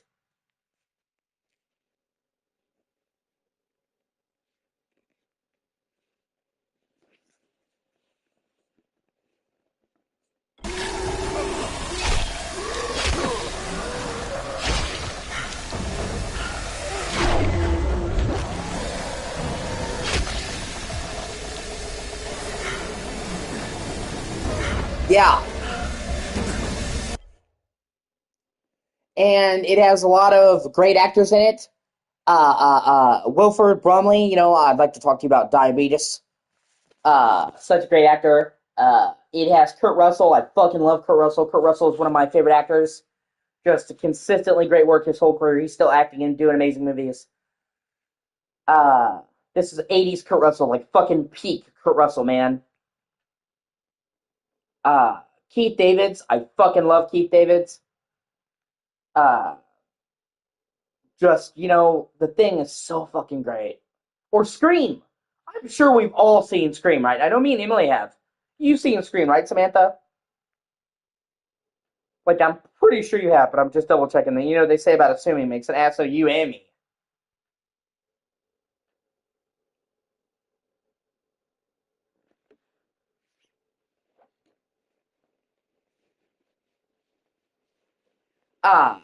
They make you care about the characters in Scream. Sydney, Stu, obviously before you figure out he's the fucking killer. Billy, Randy, Dewey, Gail, even Gail, who's initially a hateful bitch. You care about the characters in Scream. So when her friend dies, it's like, shit. They make you care more about Drew Barrymore's character in the movie. I forget her name. They make you care more about Drew Barry's character in that movie with her short screen time in the intro than most horror movies ever make you care about any of the characters. Casey, thank you. So when Casey dies, at the beginning, she had 10 minutes of screen time, but you were super bummed out. And that's another reason why Wes Craven is the fucking GOAT. John Carpenter and Wes Craven, man, are the fucking granddaddies of horror. Well, they're, you know what I mean, they're up there. I fucking love them both.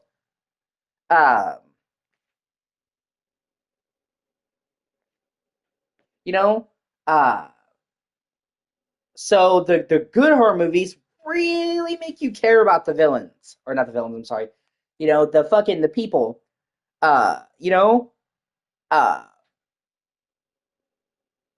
And like I said, super great movie. And would Scream be anywhere near as loved if they had made fucking Sydney, Dewey, Gale as memorable and likable as they are? No. They're that's the reason why they're part of the fucking brand.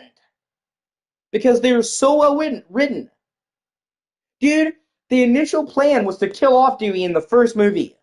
He was going to die in that final shootout. And they thought about doing a sequel, and Wes Craven liked Dewey's character so much. I think Wes Craven said Dewey was his favorite character in the movie. That he's like, I can't kill you. So just in case we do a sequel, because they didn't know it was going to be as big as it was, so there's no guarantees at the time. Just in case we get to do a sequel, I'm going to leave a back door with him in the hospital gurney, so we can bring you back. Just because he liked his character that much. The plan originally was to fucking kill him right away. That is how likable. Where even the director is like, I can't let Dewey go. God damn you, Dewey! I can't quit you. And nobody would have cared if they had made Dewey a dipshit.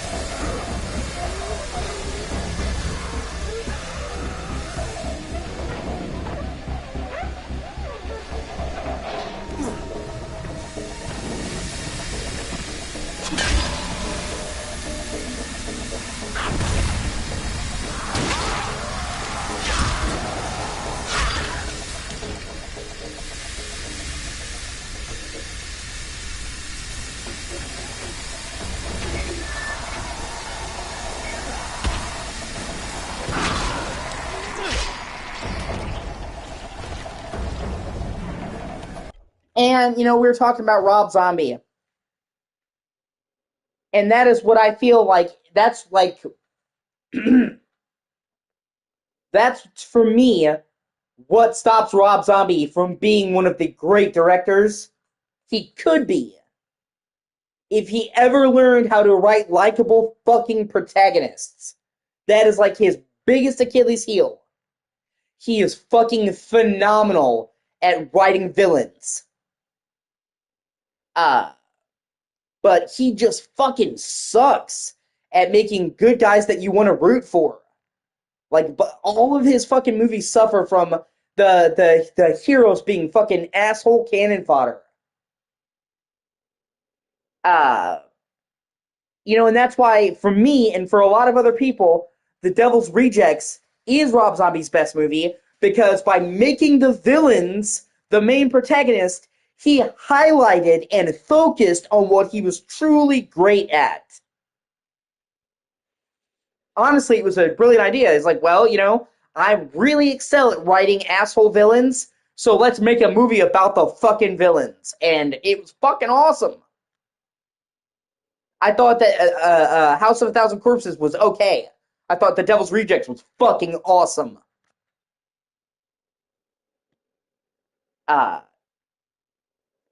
But, and that's also why I know people hate on the Rob Zombie Halloween, but I actually like the Rob Zombie Halloween because, for one, it wasn't trying to just be a shitty redo of the original movie. They tried to actually contribute his own something to it. And for two, while there's a lot of unlikable people, while there's a lot of, Laurie and the fucking Rob Zombie is a fucking ditzy bitch, Dag Felch as young Michael is really sympathetic, and you genuinely feel sorry for him. And Malcolm McDowell fucking crushed it as Loomis. Although I think that's less to do with Rob Zombie's writing and more about Malcolm McDowell as just a fucking amazing actor. But in that case, I think Loomis in Rob Zombie's Halloween,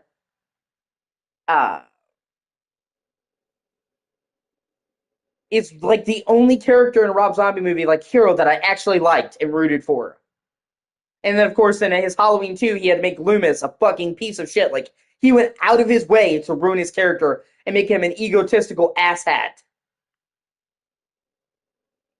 But the less that's said about Halloween 2, the better. That movie is fucking awful.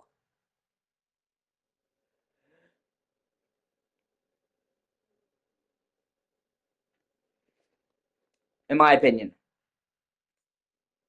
And like I said, if Rob Zombie could just learn, or maybe he just doesn't want to, but if he could just learn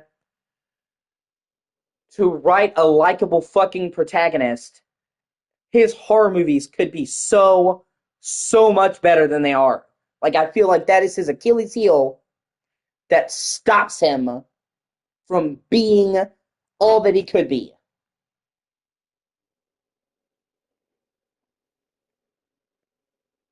Or just do more movies like he did, focusing on fucking the villains. So, like, for example, Jaws. I know everybody thinks about Jaws, the shark, but would Jaws be as awesome of a movie as it is if the three survivors, the three dudes, weren't as fucking memorable as they were? A large chunk of Jaws is just three dudes chilling on a boat in the ocean, sipping brews. And yet it works because they're fucking awesome and well written. You have, Richard Dreyfuss, fucking the sailor guy, I forget his name, where he actually was a sailor. That sailor guy literally was in the Navy. That story that he was talking about them getting picked off by sharks, he actually fought in World War II, and he was actually basing it off of real stuff he went through. So when he's telling that story and he's like fucked up, he was actually reliving his trauma. I don't think it was sharks. I think it was like piranhas. Like they got caught on a Japanese island, but like he knew what it was like to sit there and watch his friends be picked off in the fucking water. So when he's telling that story, you feel the pain. If the three dudes, weren't as cool as they are, Jaws would be nowhere near as great. Like, you care about the sheriff. You care about what happens to the town.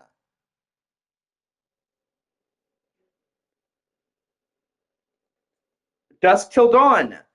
That's one of my favorite movies. That's one of Emily's favorite movies.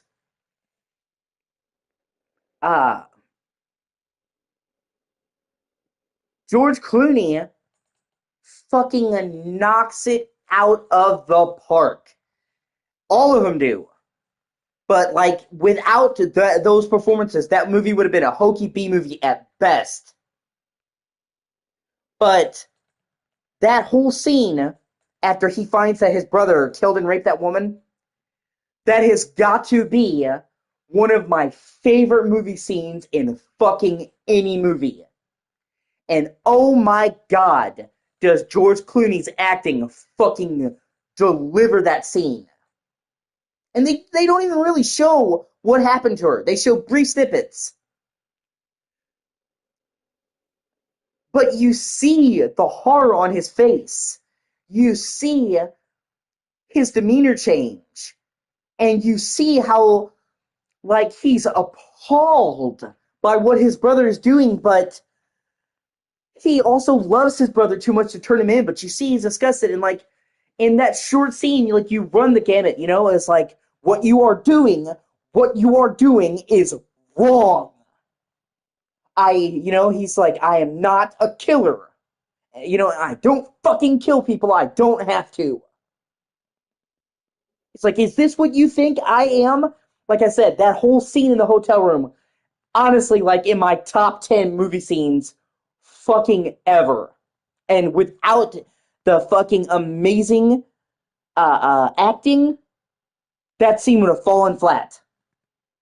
And that's what I mean, like, they could have shown you every gory detail of her body and done it, but they showed you just enough, to impress upon you the gruesomeness of what happened.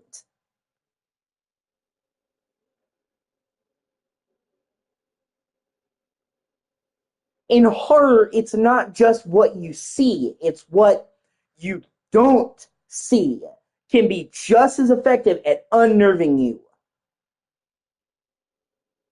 And even though they showed very little actual gore, they brilliantly showed in that one scene his plight,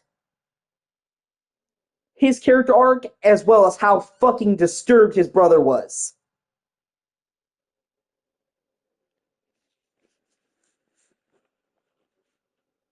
And Quentin Tarantino, he can show blood, he can do that, but he also knows how to tell a story with subtlety and nuance when it calls for it. Like the fucking opening scene in Inglourious Basterds, where it's like considered to be one of the best openings to any movie ever, and it's just two dudes talking at a table. But because the acting and the cinematography, there's so much tension, you could cut it with a fucking knife in that film.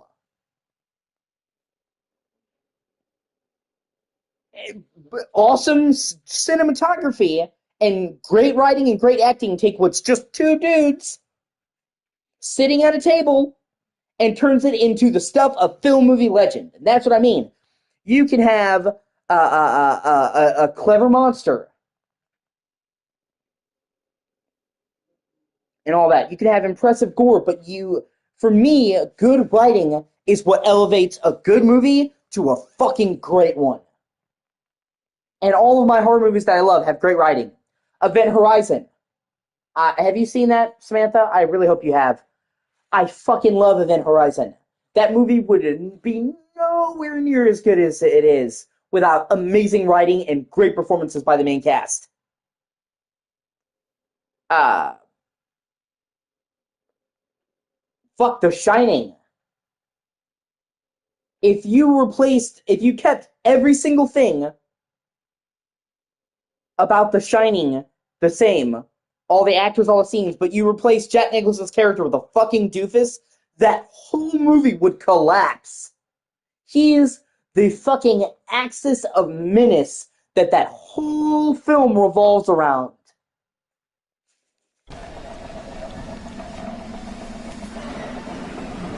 Oh yeah, definitely. Fuck. See, this is where I wish Leia was still here, because I would love to set it up so we could watch like full movies on streaming, because God, if you don't remember Event Horizon, I love it so much, and I think the group would have a lot of fun watching it.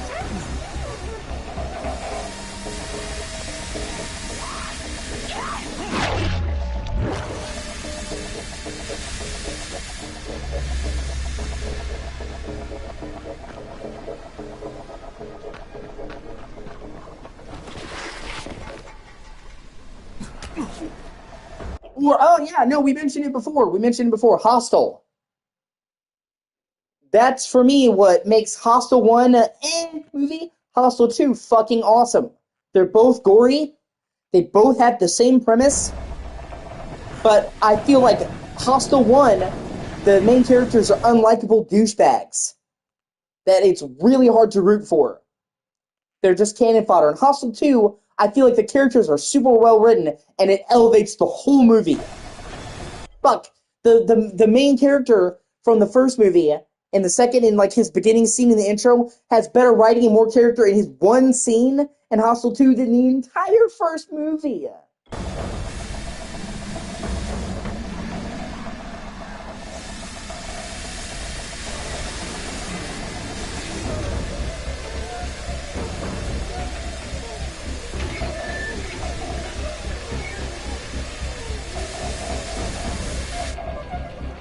Oh, thank fuck. Now get back here on the double, soldier. Aye, aye, Commander. This ain't the Navy, son. Drink some coffee and sober up.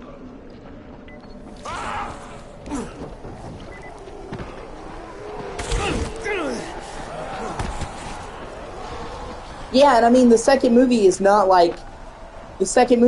any less gory, but like, I actually cared about the characters in the second movie. And when they did stupid shit and they made mistakes, it made sense. It's not just like in the first movie, it's like anybody with half a brain could see the fucking warning signs. It's like, man, after going off with those two girls, these guys just disappeared and won't answer your calls. So yeah, let's go off with that same girl. Like, anyone who's not a total fucking tool will be like, okay, I'm not going anywhere with you. You don't need to be a fucking genius. But in the second movie, like the nerdy girl who goes off, she wanted romance. She desperately wanted romance and not just sleazy sex. So when the guy is able to lure her into a trap by giving her like a rose and engraved, it's believable with her character and not just her being a complete fucking idiot.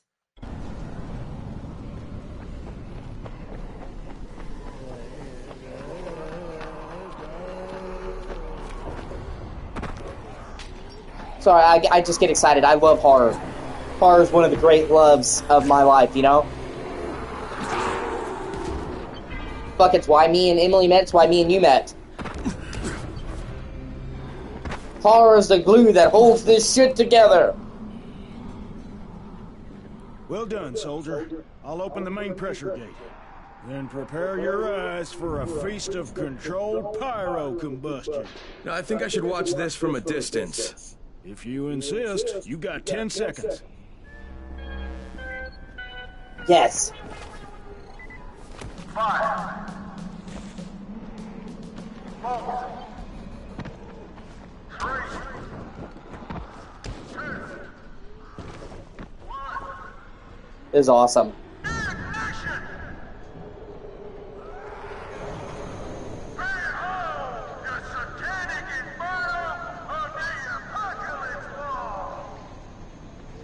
He basically put fucking flamethrowers running his walls.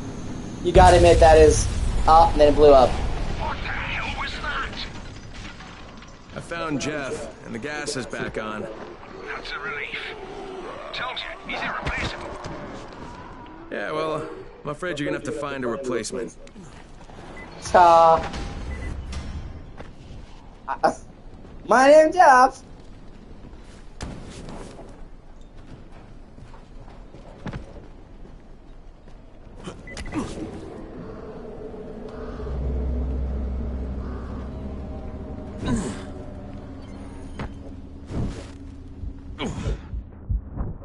Oh, fuck.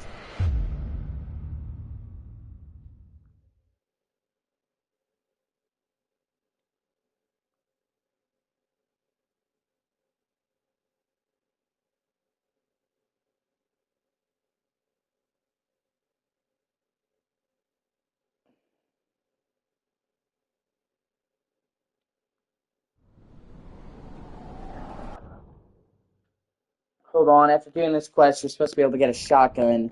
It's one of the main reasons to do the gas quest. And you get a safe house for doing it, which is cool.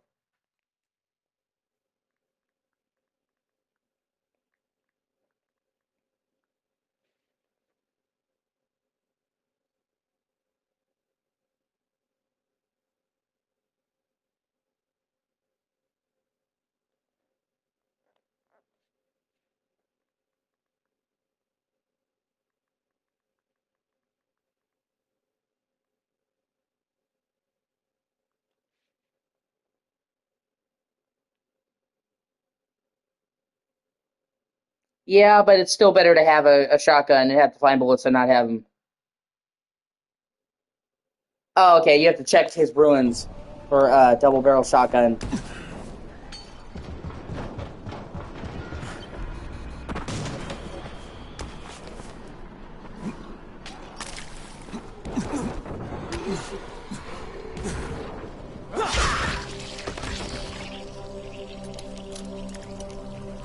And I love the fact, like I said, that I can share my love of horror and stuff with you, Samantha, and Emily. Em, you know it's true. We love you.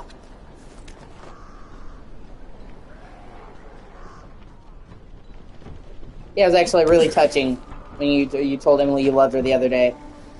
I'm like, oh, that's gay, but it's heartwarming. Max would have came in gay.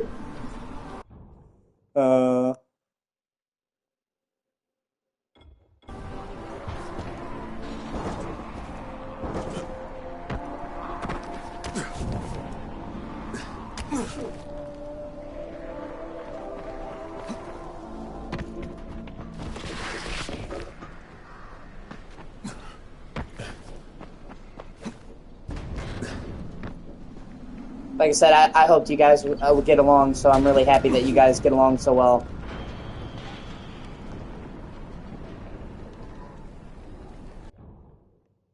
Now, where I'm trying to find the fucking...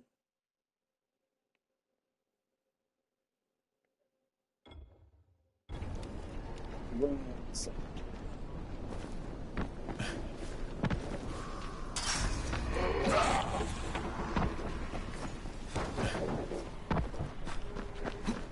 But like I said, I hope you guys will get along. So it warms my heart to see you guys getting along so well. Because you guys, you're both important to me. Like I said, you know, Emily is like my best friend in the whole world.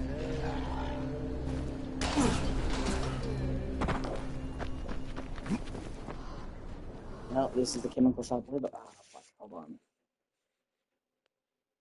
Yes, I will, LXT. I will be playing this and the DLC and Dying Light 2 in preparation for the Beast. So, LXT, one, I'm happy to have you, and two, if you'd like to see that, you should like, comment, and subscribe.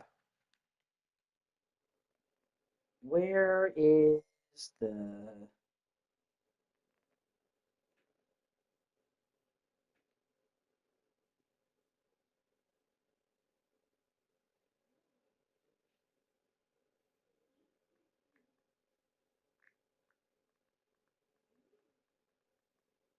I'm basically replaying through the series in preparation for Le Beast. Yeah. Yeah, I'm... Oh, that's really great. Wow, that's impressive, man. I'm working on getting the platinum for both games. Wow. Shit. Props to you, dude. Emily said she loved you, Sammy, just in case you didn't see it. Okay, here we go. Here's where it is on the map. Where are you? Where are you? Where are you? I'm looking for the specific...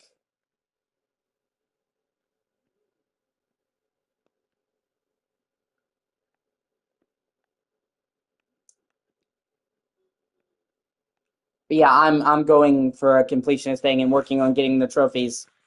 For a long time, I didn't play online. I mostly play single player games, so I couldn't get the trophies. But a while back, my friends helped me knock out the few like online trophies. Well, if I don't have enough time to get both platinums, then oh well. You know, if I have to just beat Dying Light 2, then okay. And then I'll go back to it later.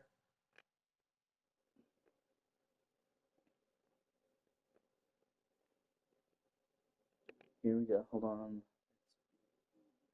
Right. I'm in the minority. I prefer Dying Light 2, actually. I know that's not a popular opinion, but it is how I feel.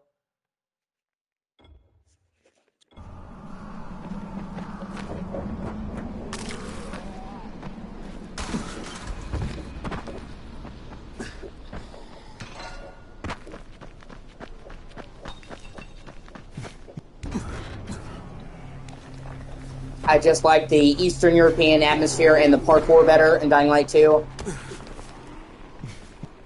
No, I played the first game first. I played this game when it came out at launch. My dad got it back in the day.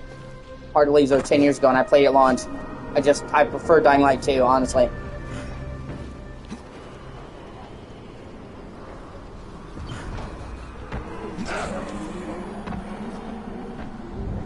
But here on this channel, we agree to disagree, so I won't knock you for your choices. And I mean, I can understand why. Dying Light 1 and 2 had very different atmospheres and vibes. So it makes sense that, you know, a lot of people like one or the other more.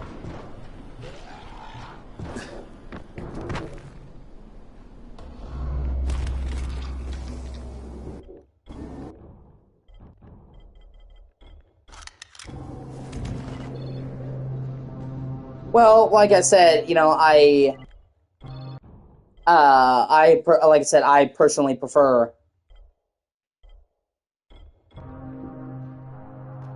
Dying Light 2. I just like the atmosphere more. I like the better choices that you make, the choices in the outcome, and the parkour a lot better. But, you know, like I said, I respect your choice.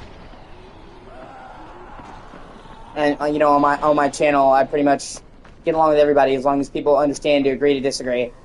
Like, you can disagree with my opinion, right? I'm totally fine with that, as long as you do it respectfully. There has to be some respect there. You know what I mean? Mutual respect. Other than that, you know what I mean? Like, people come to my channel, they can tell me their opinion. Even though I don't agree with their opinion, I'll respect it as long as they preface it respectfully. So, you know, like I said, I personally prefer Dying Light 2, but I'm not gonna be like, oh my god, you like Dying Light 1? Well, fuck you. Like, some people would be. Some people are just fucking ass clowns, honestly.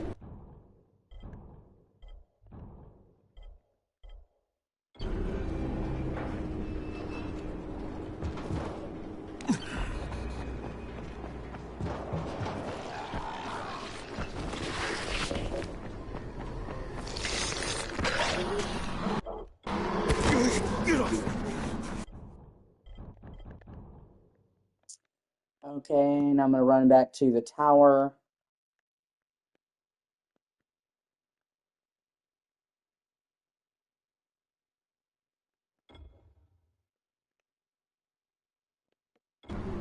And, exchange the, supplies I have from the quartermaster at night. Because you get way more XP if you do it at night.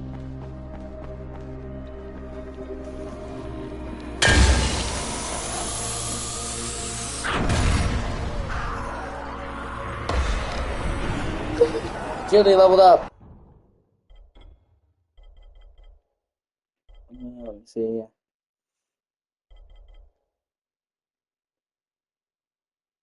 Oh, that's a great move. It lets you roll when you hit the ground to greatly reduce fall damage. It's a great move.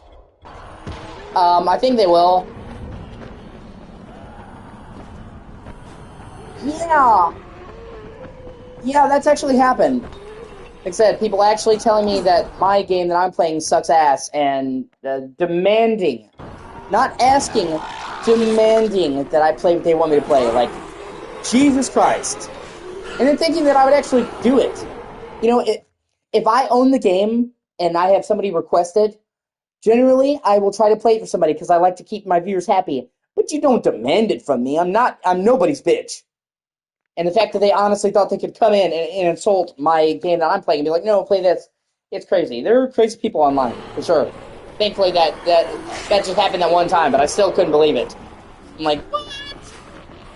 And like the fact that like, yeah, I'm sure if you insult the game that I like, that'll get me to do what you want me to do. It's the most ass backwards fucking advice.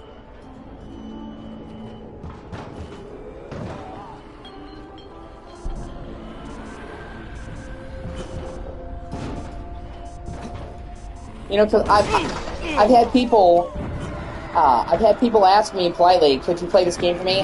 And if I own the game, generally speaking, and somebody's not a dick, I'll try to play for them. Not if they're being a douchebag about it. You're not going to get anything from me being a dick. I mean, you will get blocked from my channel. That's what you'll get from me. That guy did. But you won't get what you were intending.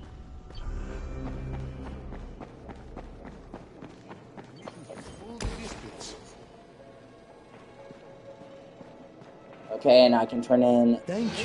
You really needed these supplies. Sweet.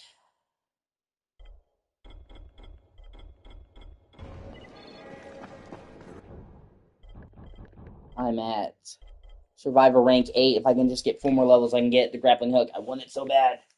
The grappling hook is amazing.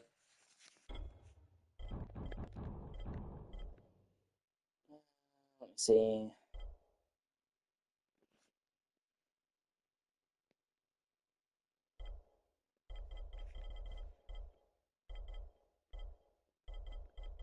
Well, thank you for telling me.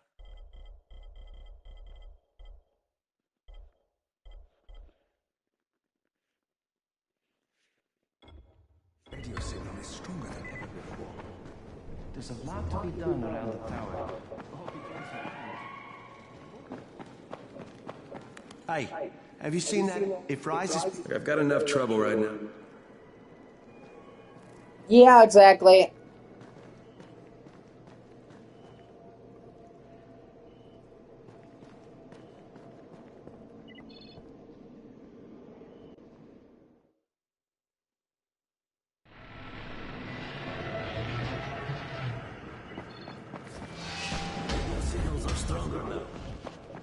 It's also why, like, when I made a YouTube channel, counting on you to help them out. Please. That's funny. That's fucking hilarious, Samantha. That definitely actually got a chuckle from me.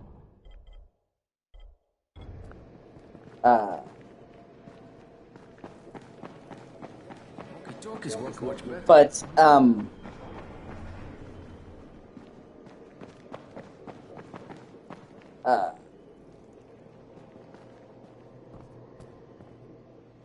hold on a second.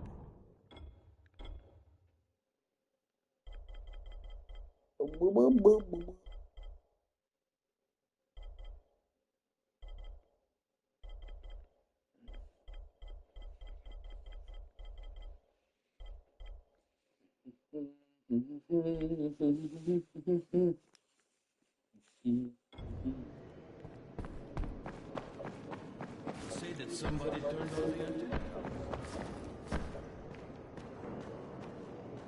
Yeah, no, okay.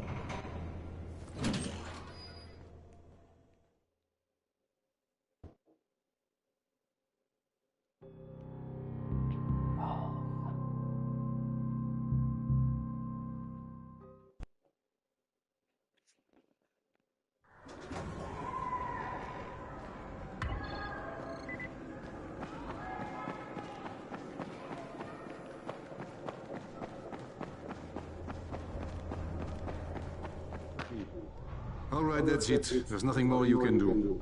Yeah, well, Rice can throw a lot more bodies at them than we can. No, negative. Cut your losses and get out of there. Copy. Out. Hey, Crane. Back from the field, huh? No, not for long. You know about a scout named Christoph? The new kid, huh? Yeah, he went on a recon mission, but I haven't heard from him in a while.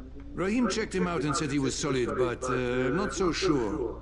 One reckless kid certifying another. That's what Brecken said. Of course, it could be just his radio. Some of the batteries are running down, so we're not getting much range out of them. Where was he headed? Out toward that newly constructed skyscraper. Alright, I better go have a look. Watch yourself out there, all right?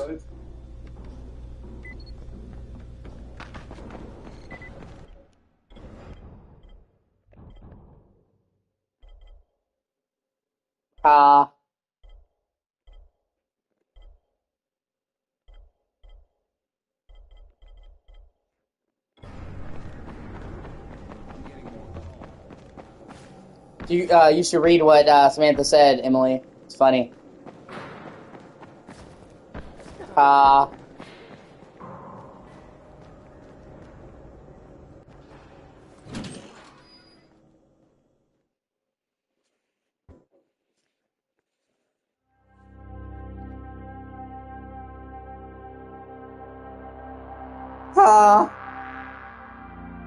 Yeah, she's crazy. All the best women are.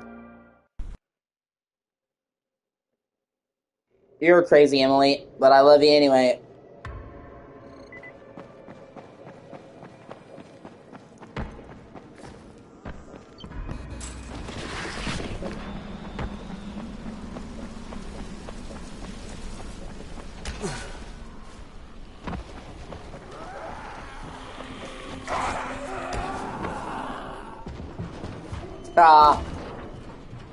That's one way of putting it.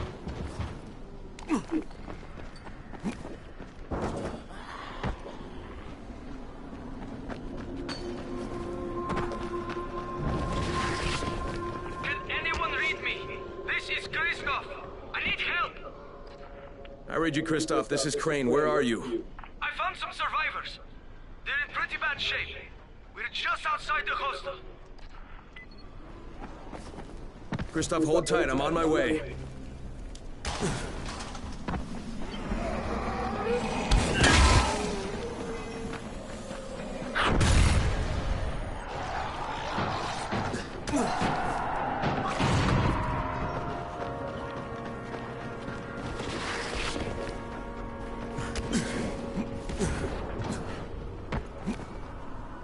Yeah, Steph would know about fucking the wrong kind of crazy. Oh god. I'm 14 and pregnant kind of crazy.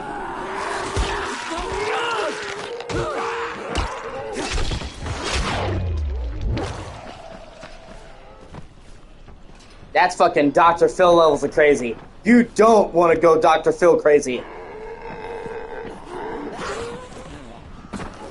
There's good crazy, and then there's Jerry Springer crazy.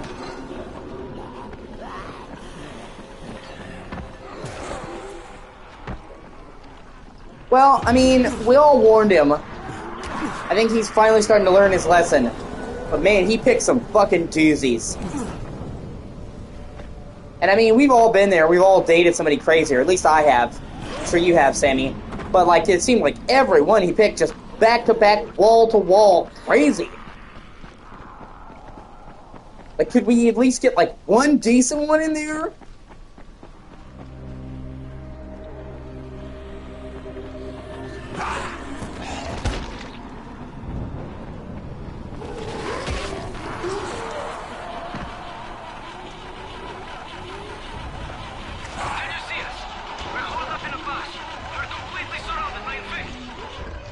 Okay, Kristoff, I can see you. I'm gonna get you out of there, but the first thing I need you to do is stop cranking that engine.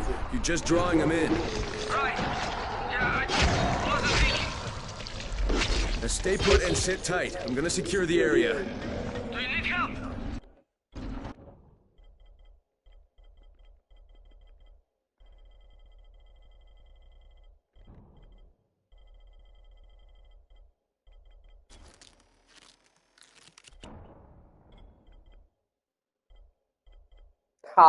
Yeah, exactly. So you know what it's like to have fucking crazy.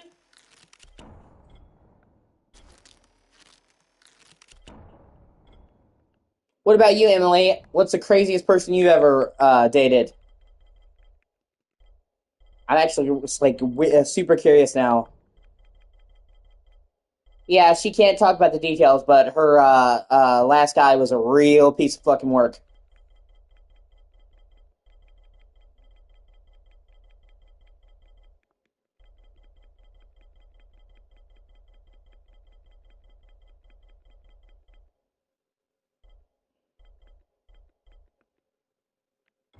Negative, Kristoff. Stay with the wounded. That's an order.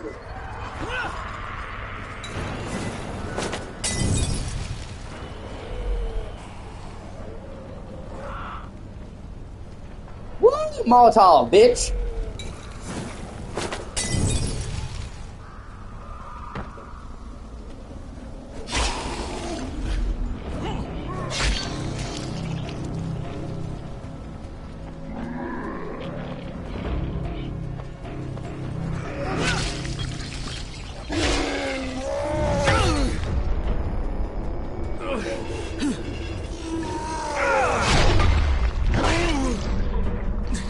Oh.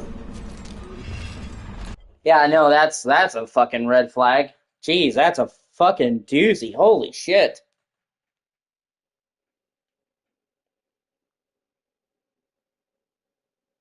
It's like, I haven't been honest with you this whole time, Emily. My real name is Deep Throat.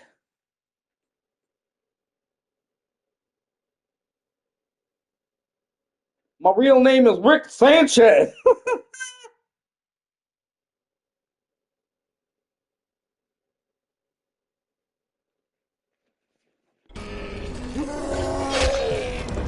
Have you ever had a stalker, Emily?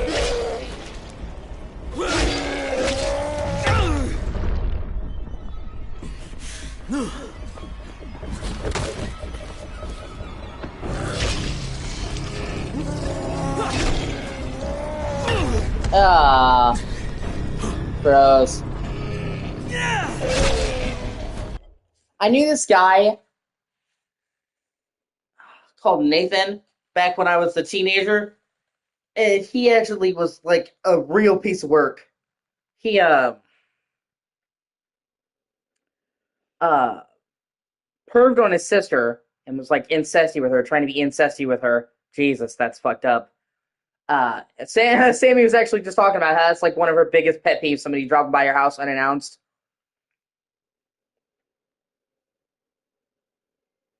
But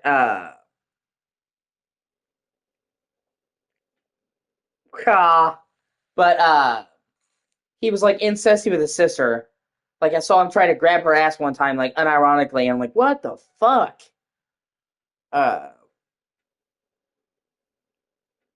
I heard from a reliable source that at his friend's house, he woke up his mom breathing over her, standing over her while she slept, which is just unimaginably fucked up. And then there was this chick that I knew when I was like 16, 17. She looked my age, but she was 12. And I swear to God, she looked like 16 or 17. And she was like lying to me about her age. And as soon as she told me her age, I'm like, get the fuck away from me. You know, like, thankfully nothing happened. I could have been in trouble, but I swear to God, she looked older than me. So, some with the genes. But, you know, her mom was like, oh, she's 12. I'm like, ugh.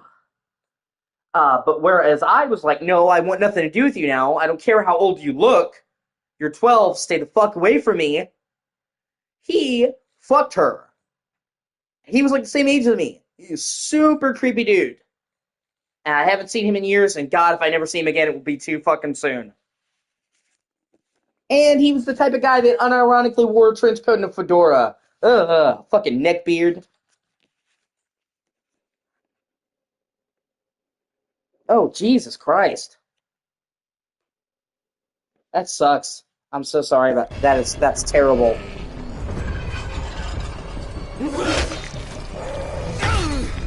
Yeah. Like I said, this chick was 12, and she looked older than me at like 16 or 17. She was taller than me. And I'm average height for dudes in America, okay? So, nobody would tell you she was actually 12. So, and she lied about her age to me. And thank God nothing happened. I could have gotten in trouble. But she, when I found out her age, I'm like, no, get away from me. Like, you shouldn't have lied to me about your age. I don't care how old you look. You're fucking 12. Like I said, he went for it. He was a piece of shit.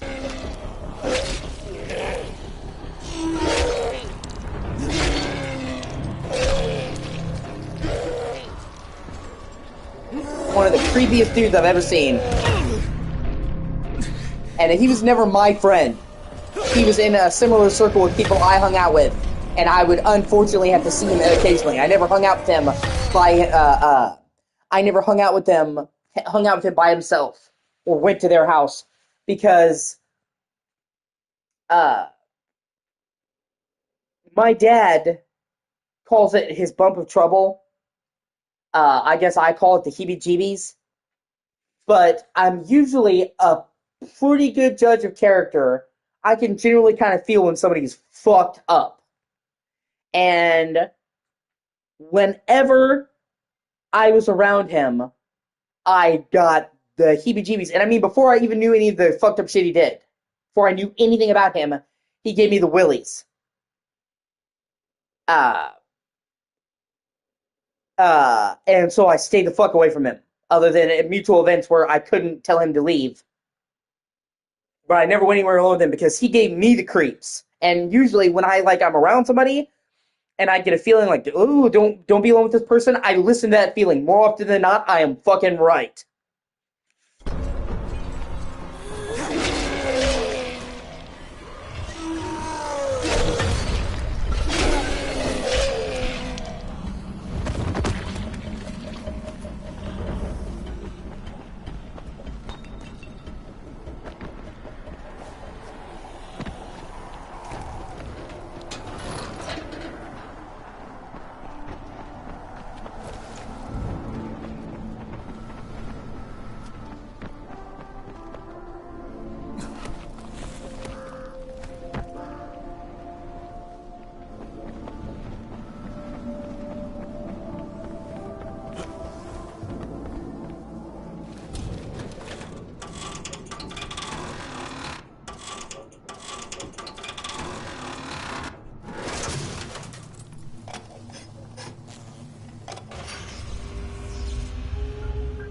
All right, I've secured a safe zone.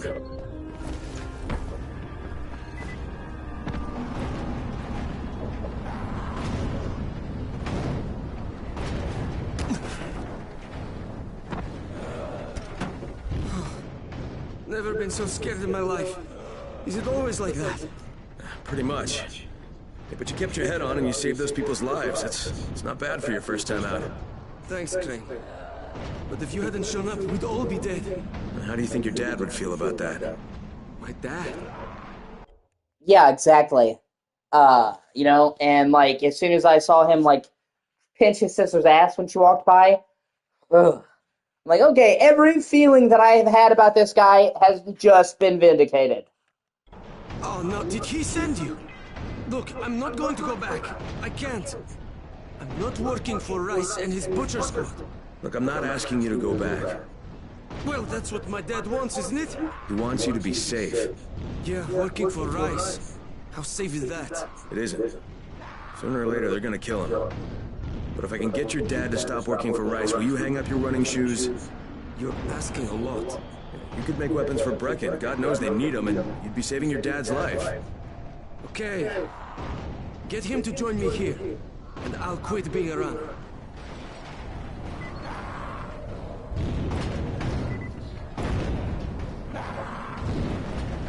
It sucks. Is it just pulled in your office, or...?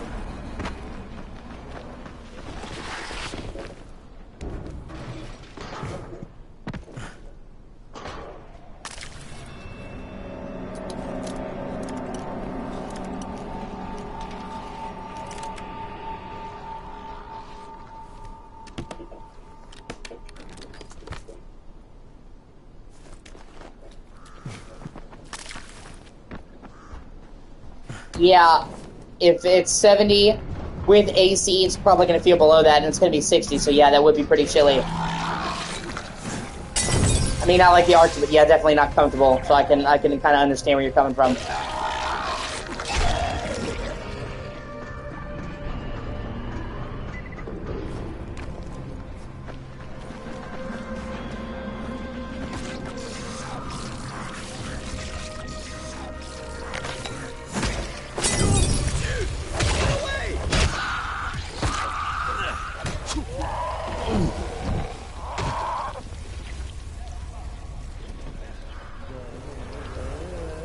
I guess it's just one of those days, you know? Thank you. I wouldn't have made it without you.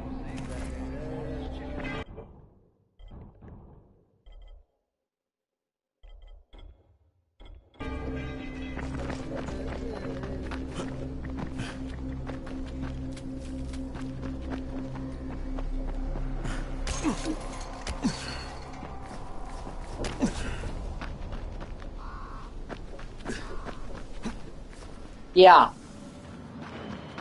Well, she's up in Wisconsin. It's a little bit different. They get brutal winters up there, and I'm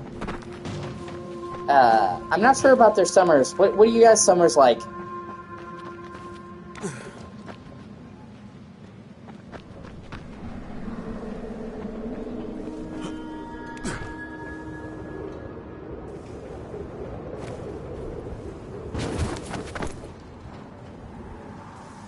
Yeah, that is also true if you haven't eaten. My grandma used to get the chills when her blood pressure got real low. Her blood sugar. That was like the first sign.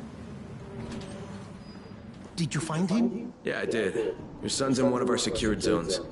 But I thought you were going to bring him back. No, he's not coming back, Alexei. He's a scout working for Brecken. And unless he gets a lot better at it in a hurry, he's not gonna last too long. But couldn't you talk some sense into him? No. So I'm gonna have to talk some sense into you. You wanna yeah, save your that son? could be it. Stop Eat, making Emily. weapons for Rice and go Don't starve to the yourself. tower. Now, your son said he'll give up being a runner if you'll join him. No. Sooner or later, Rice is going to tear that place down. It's not safe there. It's not safe anywhere, Alexei. And the question is, whose side are you on? See, right now you're on the wrong side, and your son doesn't want to have any part of it. You're right. He is ashamed of me. I am ashamed of me. But I'm just trying to do what is best for him. Well, then today's your lucky day, Alexei, because what's best for him, it's also the right thing to do. Okay. You win. What the...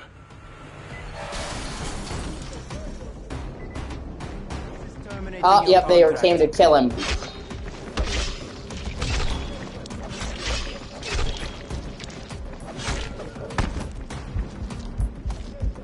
Where's your big mouth, kid?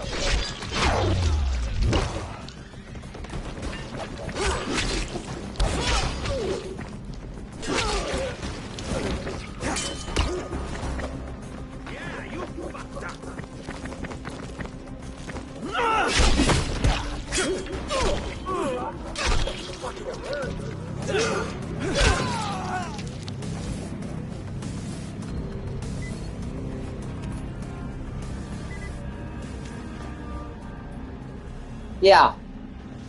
And you should also eat, fish. Do not starve yourself. I will fucking come over there. Sammy will come over there. We will fucking drop team you. She will literally set you up for me to chair slam your ass. Eat. Do not starve yourself. You ho. I understand that, but you still gotta eat, Emily.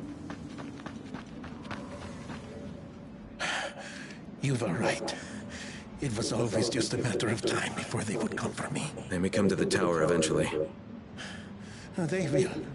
But it is where I should be, with my son. In my case, there's a weapon I designed. Something special. I never crafted one because I didn't want to give it to Rise. I want you to take it. Good luck, Rain. Perhaps I will see you again. See, I actually really like the side quests in this game.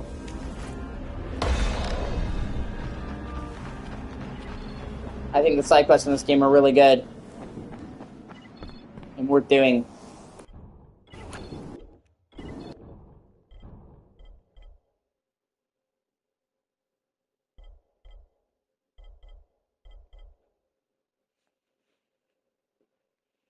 Ah, that's funny.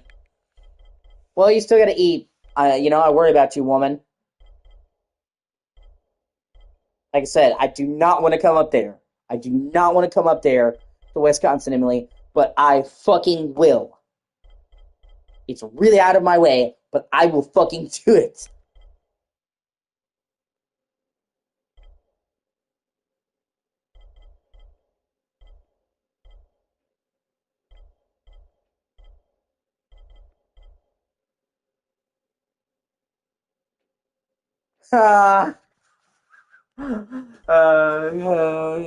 That's funny, Sammy.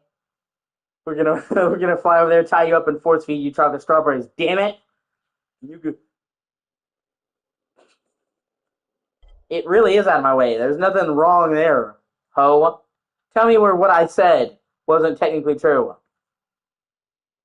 Yeah, don't tease Emily with a good time.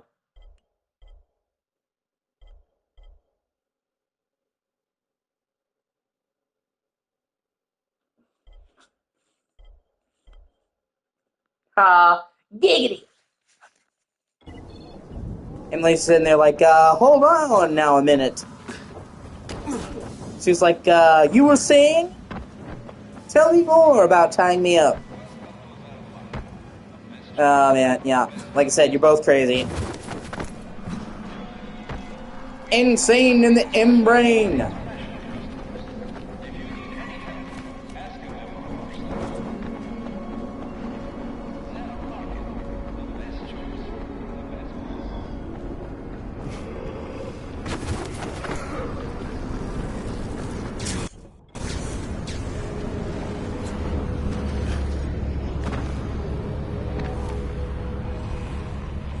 Oh, that's right, I gotta rank up in Survivor.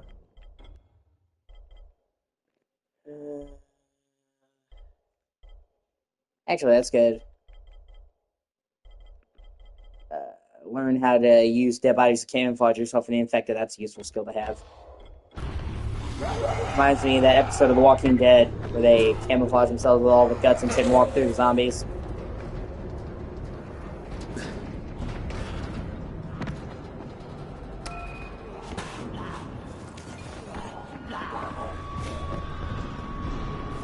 Oh, another supply drop.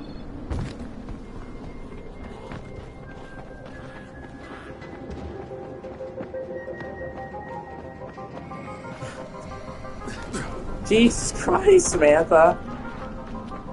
It's like now it's kinky and it involves cheese. Now she's really sold. Hey, Emily, I think Sammy wants to fondue you.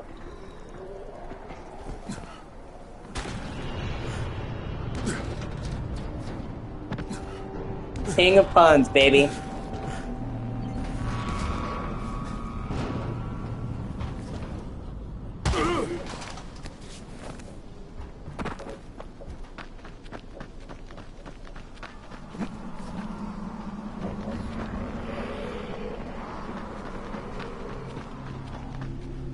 Alright, well, I'll be here. I'll be streaming pretty much all day. If you want to come back later, Emily. Back away. This doesn't concern you.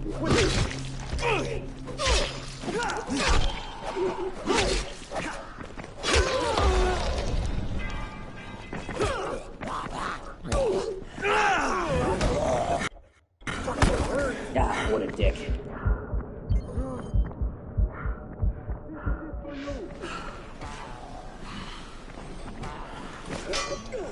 No, trust me, if there's anybody that wouldn't want to censor anybody, it's Emily.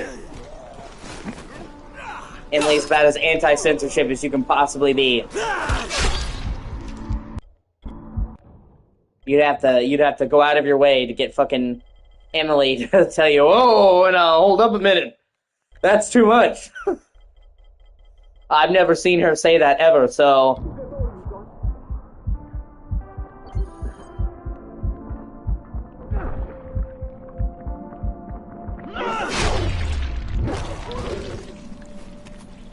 Bye, Emily. Like I said, I'll be here later if you want to chill.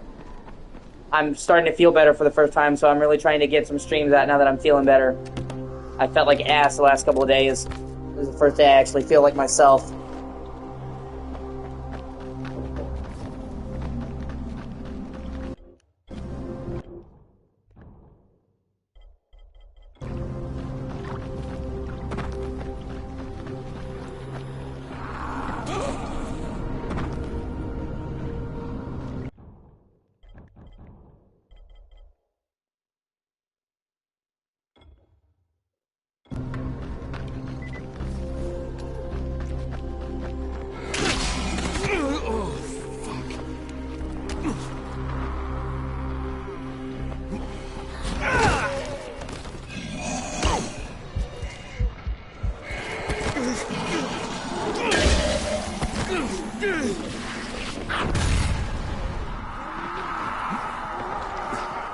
I mean, I'm still not 100%, but this is the first day that I don't feel like utter ass, so I'm trying to take advantage of it and stream as much as possible, you know what I mean?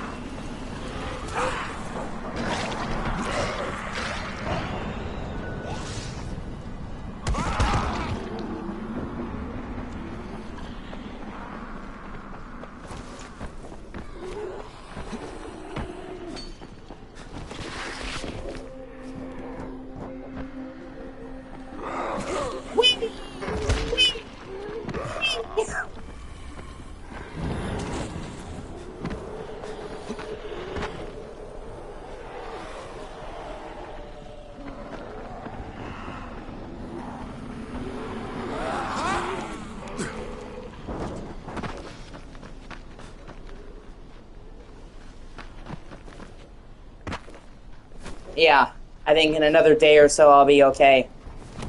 I'm still not 100%, but I feel infinitely fucking better than I did. I think, like I said, whatever it was, it hit fast. It spread in like 24 hours. But it's quick come, quick go, so...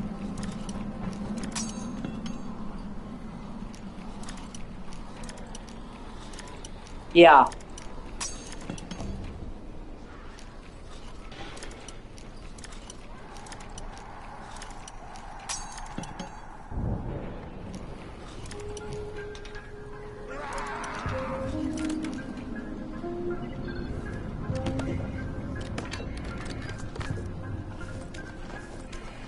The first day that the first day I was sick, I felt so fucking bad that, like,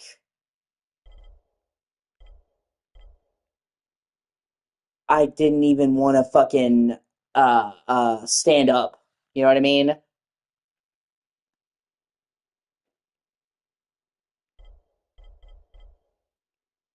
And it was terrible. I felt like fucking death.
Yeah. No, I understand, and I'm glad.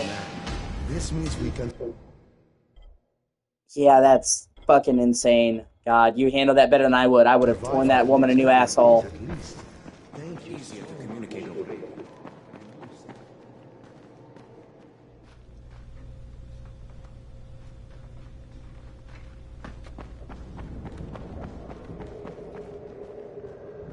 Come here. I've got a...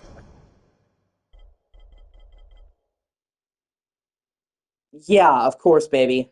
I know. I know. Like I said, and I'm so glad that you're feeling back to yourself, at least somewhat, you know?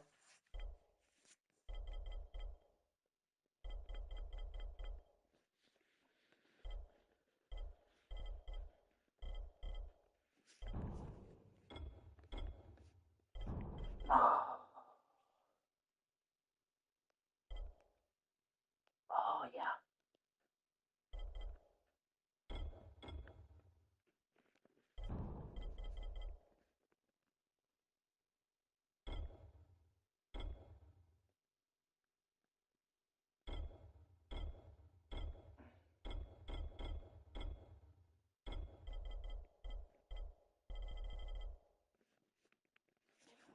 special deal. Yeah, it's fucking crazy. Sweet. For you. Now we're fucking getting somewhere.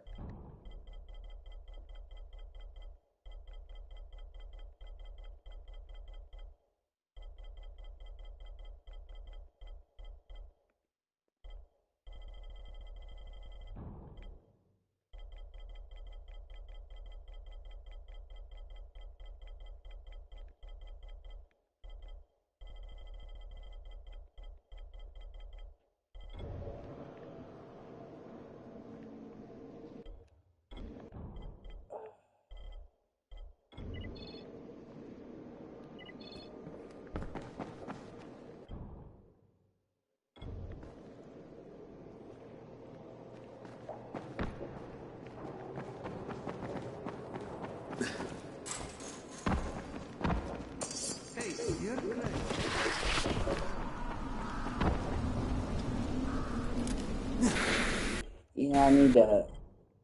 Hold on. Blueprint, Zombie Classic.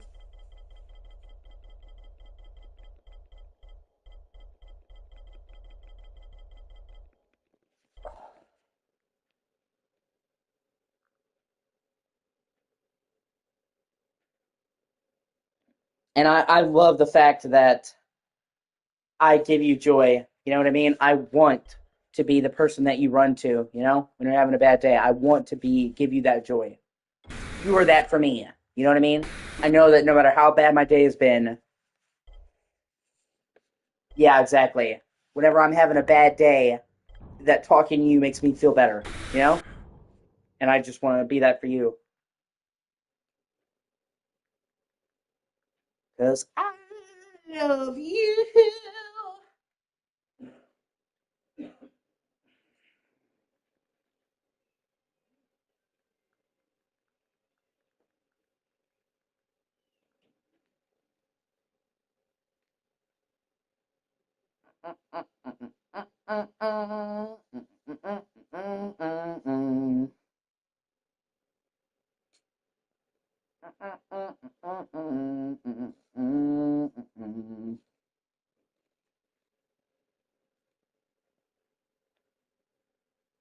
Ah, that's funny.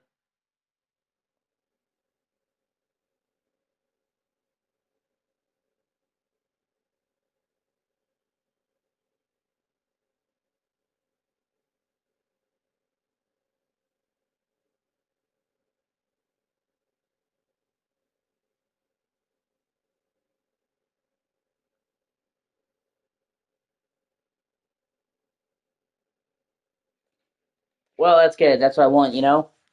Your significant other shouldn't make you feel bad. They should make you feel better. They should lift you up. And you've had too many dudes fucking make you feel bad when they should be lifting you up. Ever before.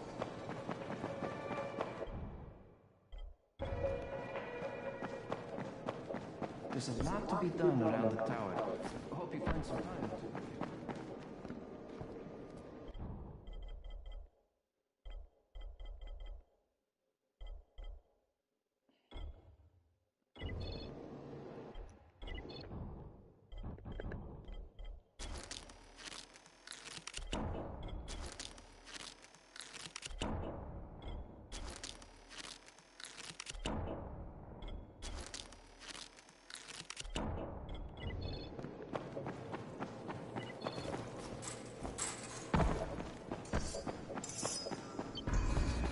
Fuck yeah.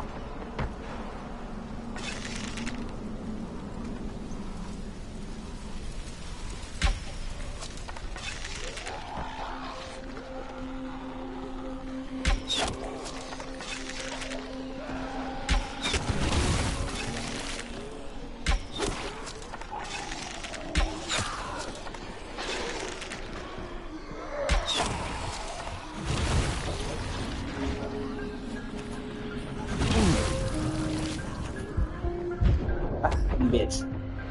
Oh well, not a big deal.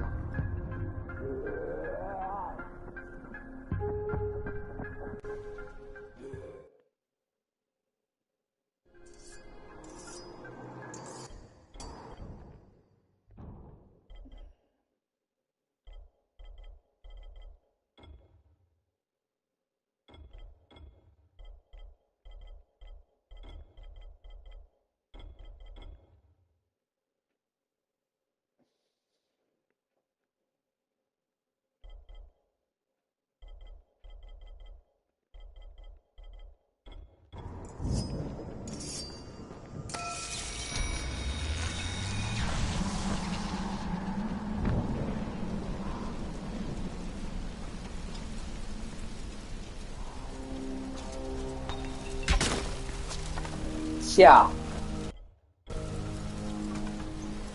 No, I totally got you.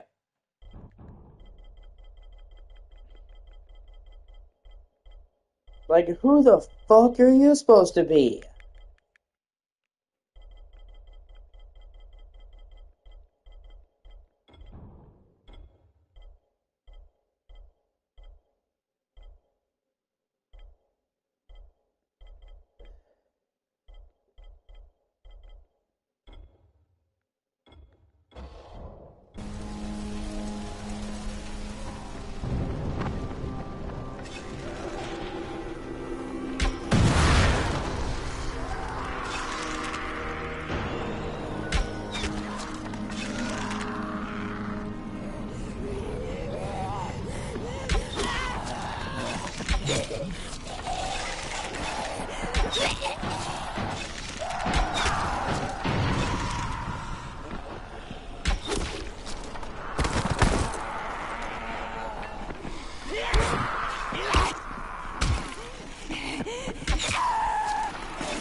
Damn it.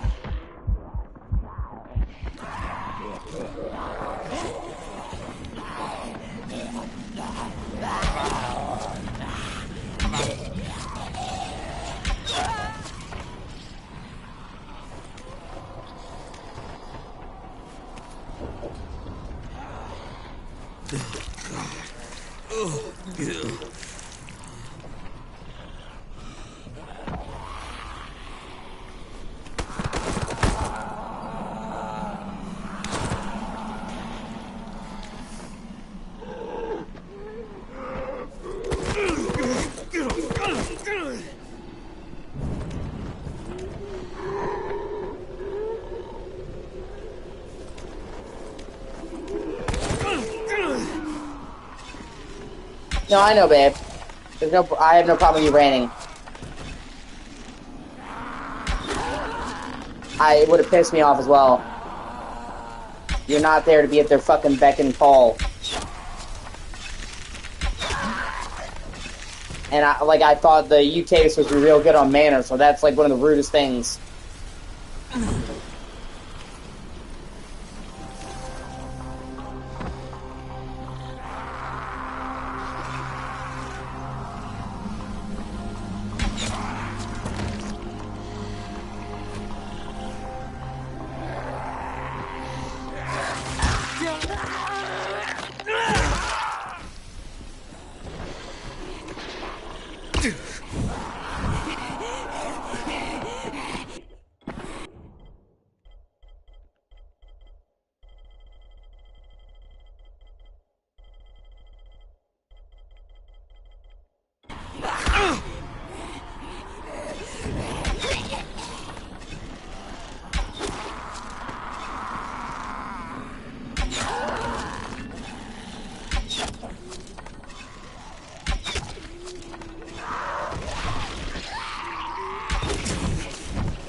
Yeah, I guess there's always gonna be that one asshole, no matter where you go. That's a fair point.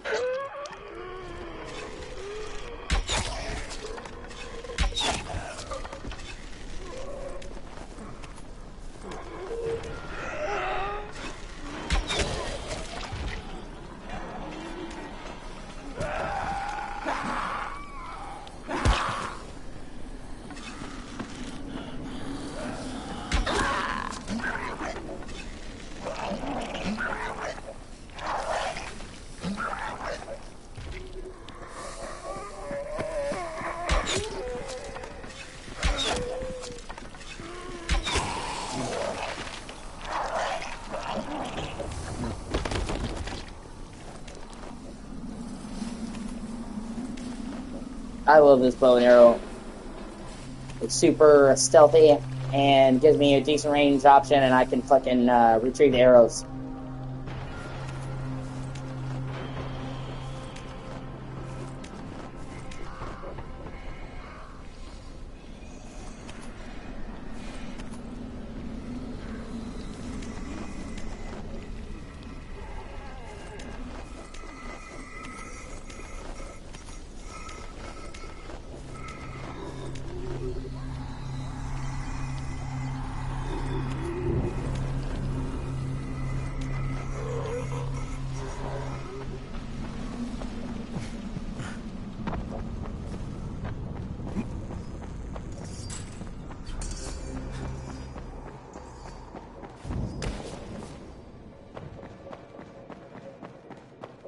People are counting on Yeah, exactly. At least now we have each other. I got you, babe.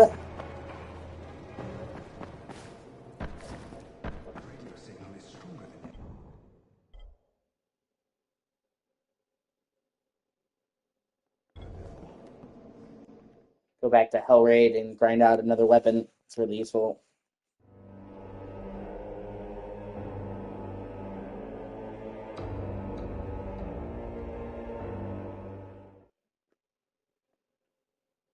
Whoa, whoa, whoa.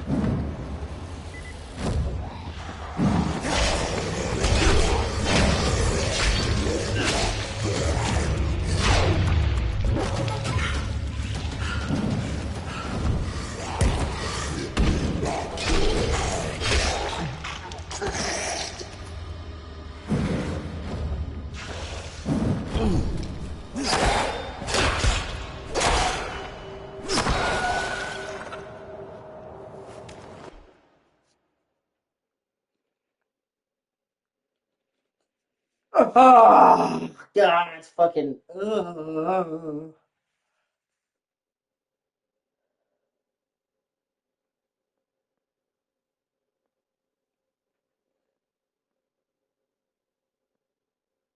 Oh, that's sweet. I really appreciate that. It's really nice of you to say. But you bring a lot more to my life than you take away, trust me.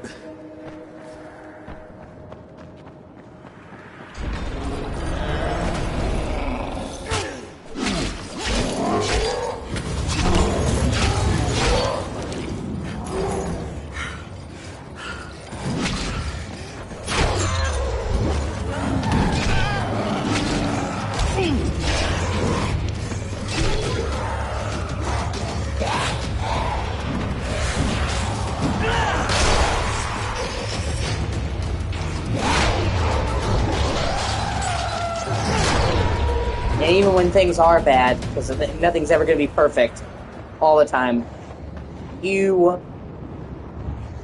I don't mind as much because I've got you, you know?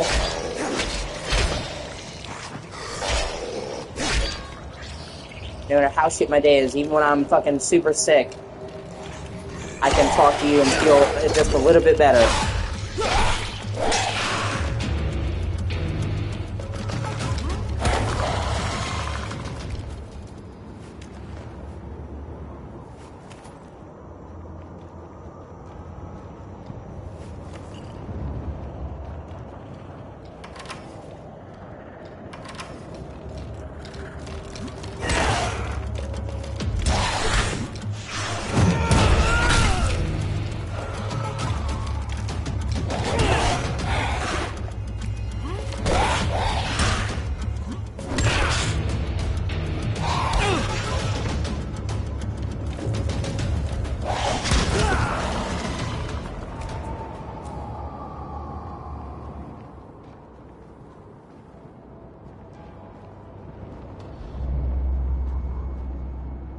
I love you, baby.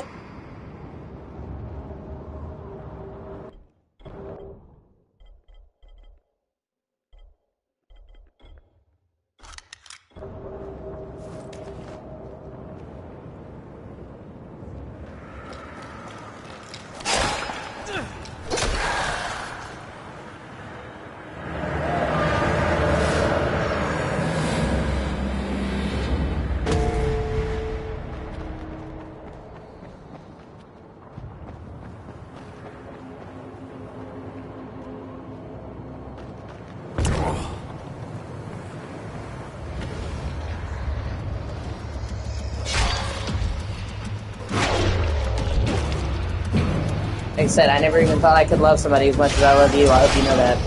I'd never love somebody like I love you.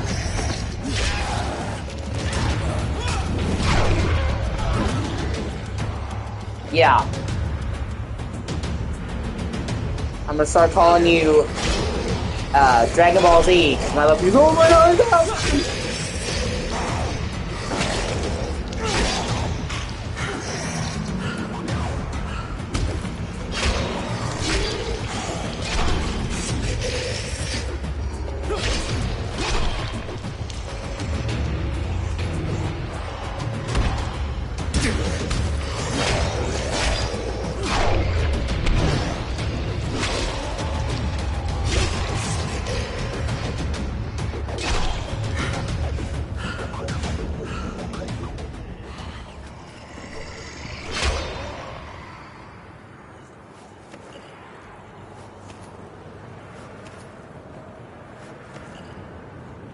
It's like,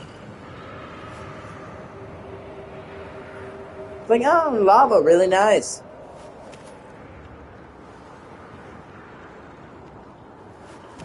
Can't have an evil lair without lava. That's just the rule.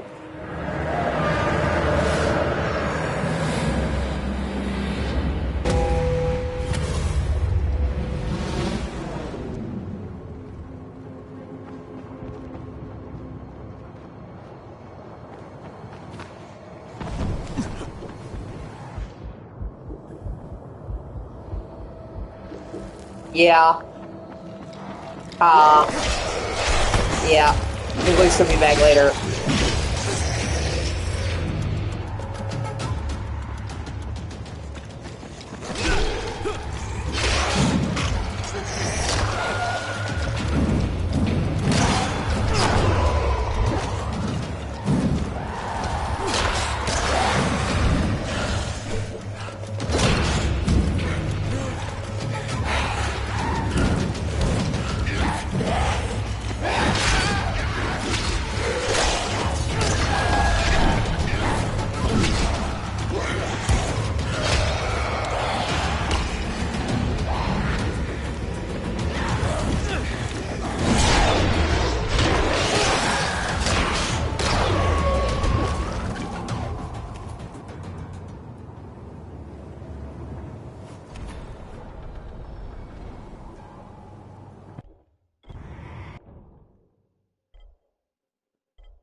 doing this just gives you the opportunity to take these awesome weapons back into the main game.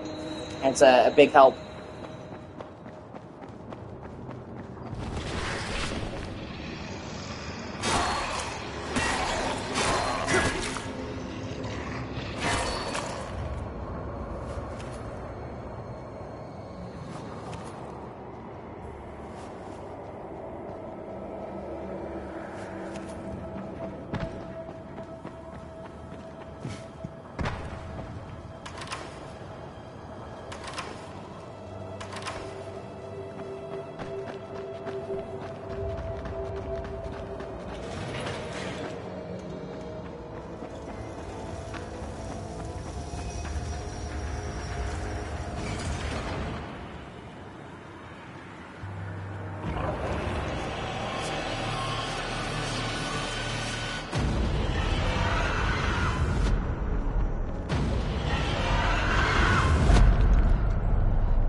Yeah.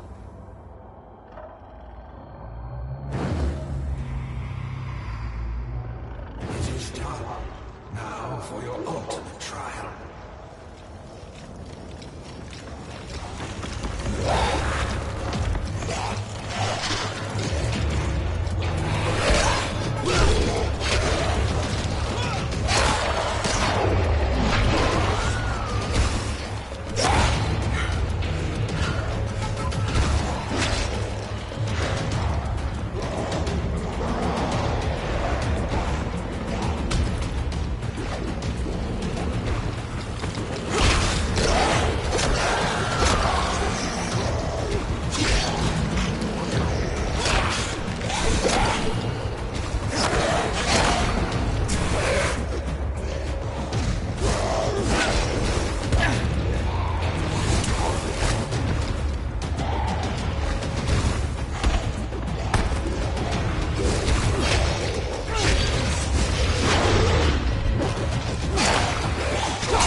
Ah, should have killed myself. Of course I did. Oh well.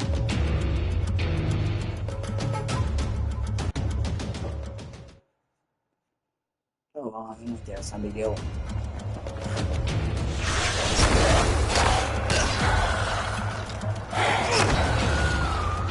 There's actually like a big story behind this whole thing. See, this game was originally supposed to be a game that Techland did, the guys who made Dying Light. And they decided for one reason or another to cancel it.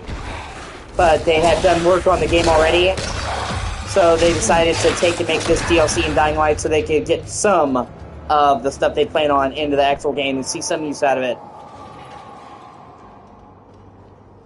No, thankfully not.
Yeah, I agree. It actually looked really cool. The game would have been called Hell Raid. And it would have been about you stealing into the layers of hell for treasure. But for one reason or another, they canceled it.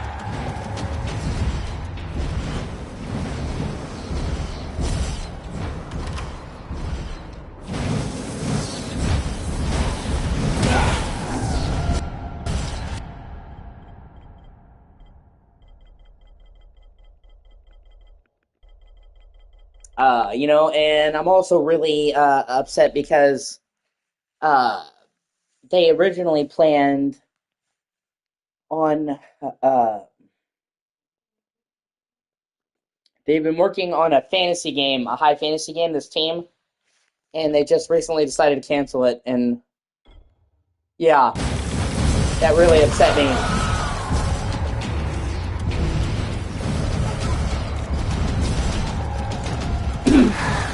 Because I would have loved to see a high fantasy game from this dev team.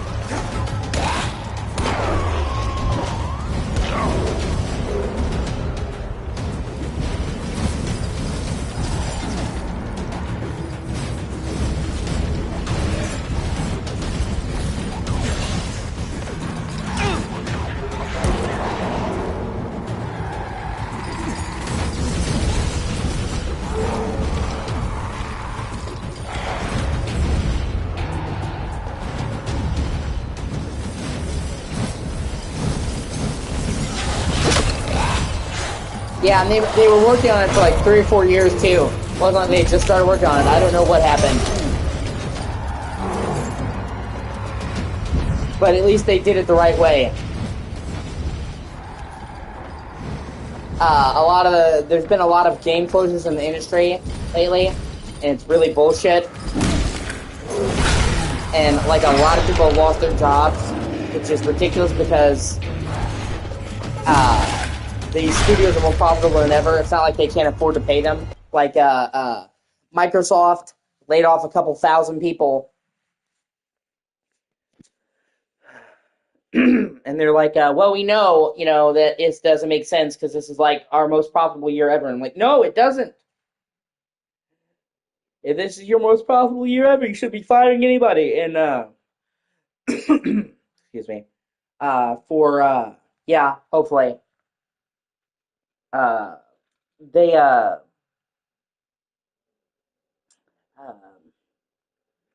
they did it the right way. When Techland canceled the game or shelved it or whatever, they, didn't fire anybody. They just reallocated them to different projects. And I'm like, okay, that's the way that should be done.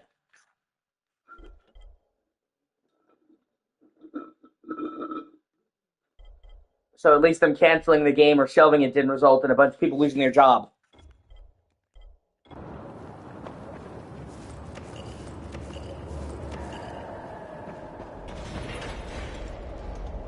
And Techland isn't even a huge AAA company. They're like a mid-tier dev. They're not indie, but they're not like, like one of the bigs.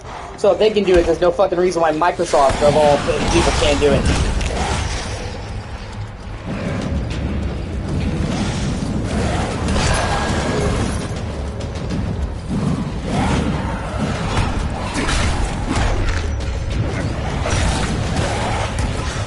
I mean, Microsoft is a fucking $1 trillion company. You're telling me there's not other roles they can fulfill in other fucking games? I don't believe you. Especially not when they're like, oh, this is our most profitable year, but we're still gonna let go a couple thousand people, It's not cool.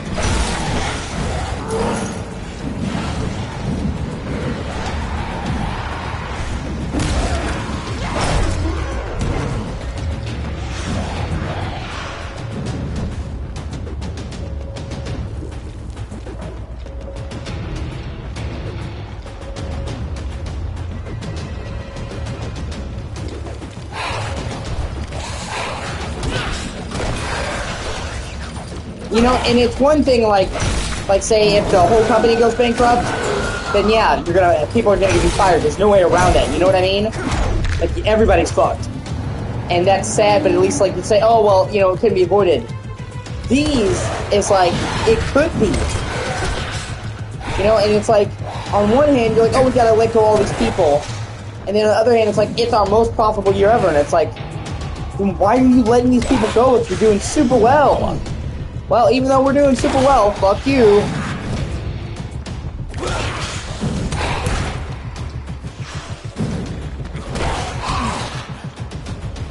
It's really fucking dumb.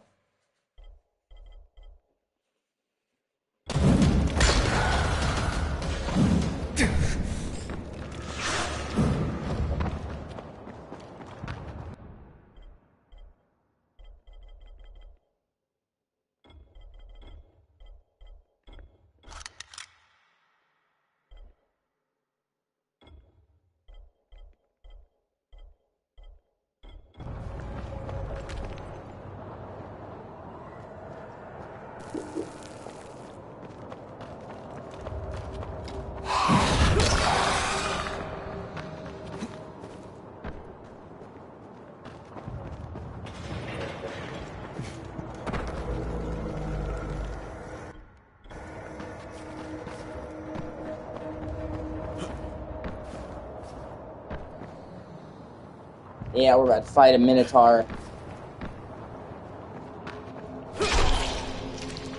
Which, not gonna lie, is pretty metal.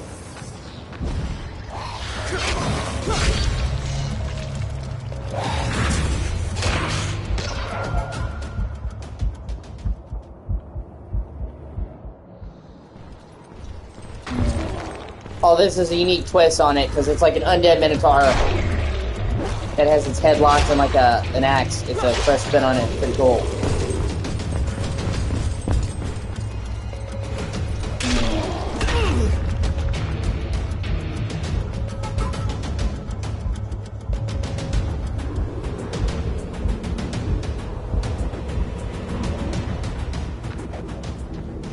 Definitely one of the most original takes on the concept I've seen. You know what I mean? Minotaurs are cool, but they a lot of people have done them. It's a really clever take on, Minotaur.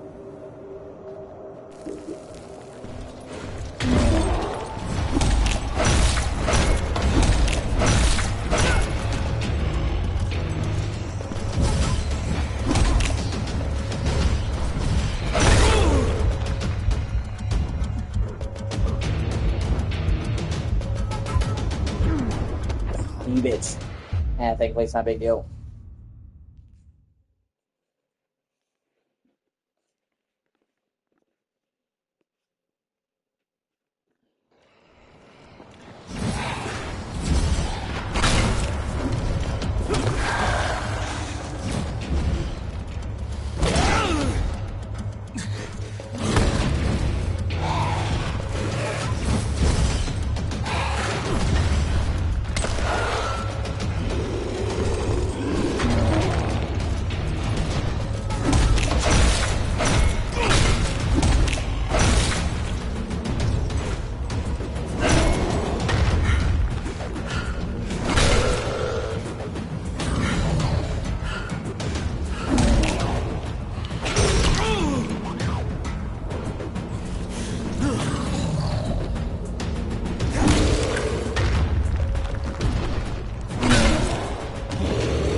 Ah, you bitch.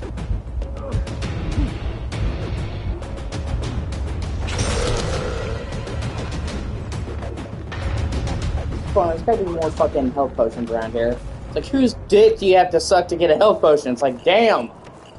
Thank fuck. It's like, I will suck some scaly dick.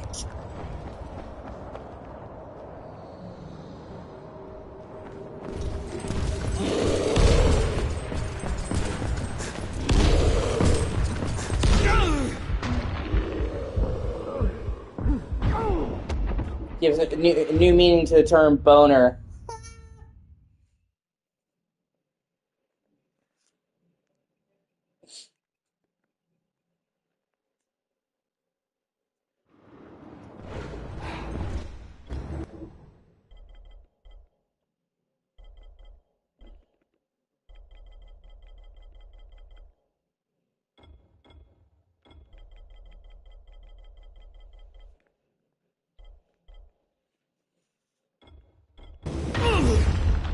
Ah.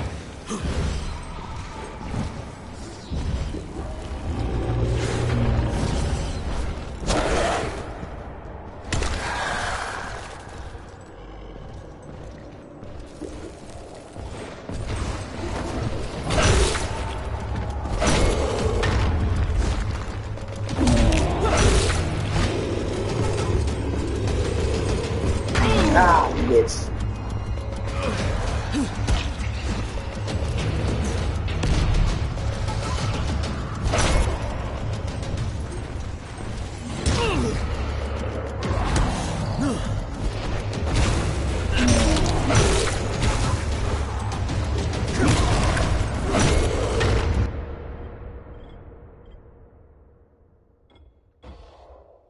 Yeah.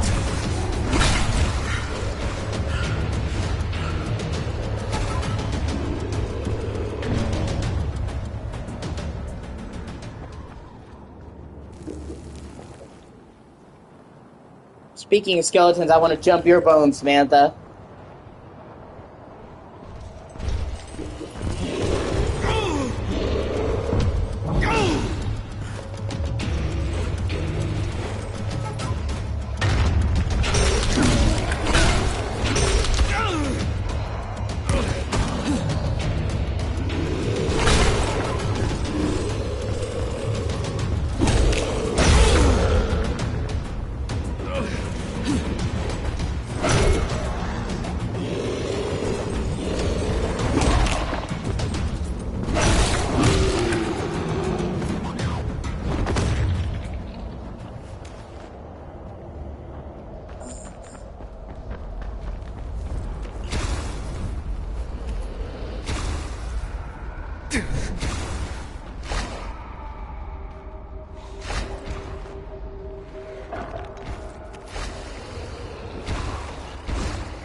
Yeah. That's dark. Good. Back to hell. And now, find me.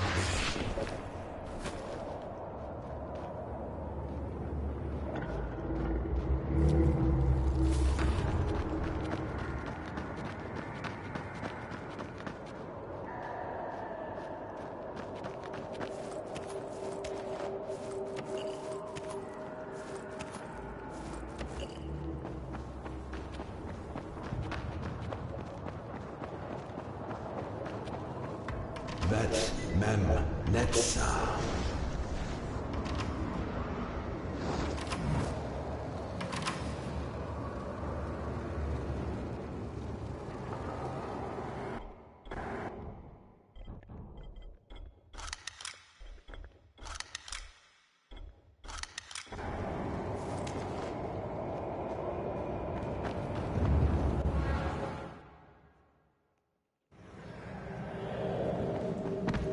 Others came before you to challenge an art, but they did not have your skill.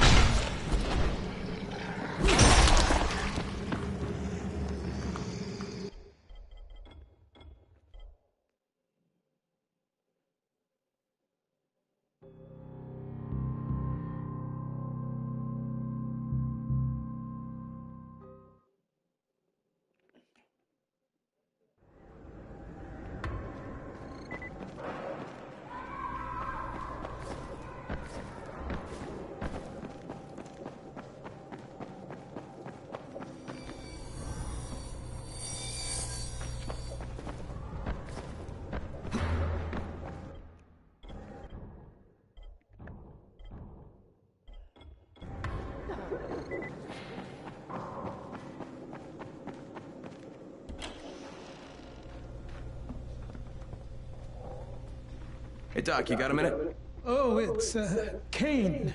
Yes. Kane. It's Crane, bitch. How can I help you? Hey, Crane.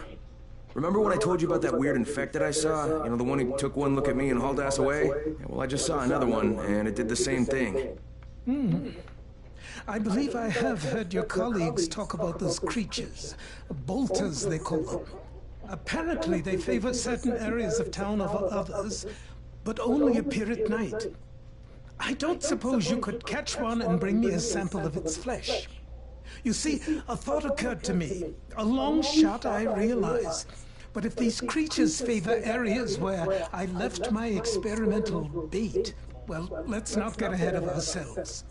Please do obtain a sample, but it has to be fresh. So you have to get it back to me quickly.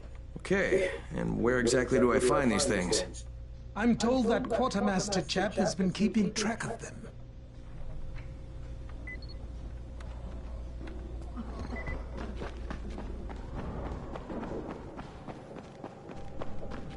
Seems there's some survivors at the bazaar, and the witch is one of them. Guess if anyone's gonna bullshit their way to safety, it's gonna be Dahlia, right? Did you say she's a witch? She says she's a witch. She claims the infected won't even touch her, because of her voodoo hocus-pocus. They say she walked clean across the city without getting touched, at night. Maybe she knows something we don't. Yeah, maybe. Or maybe she's just completely full of shit.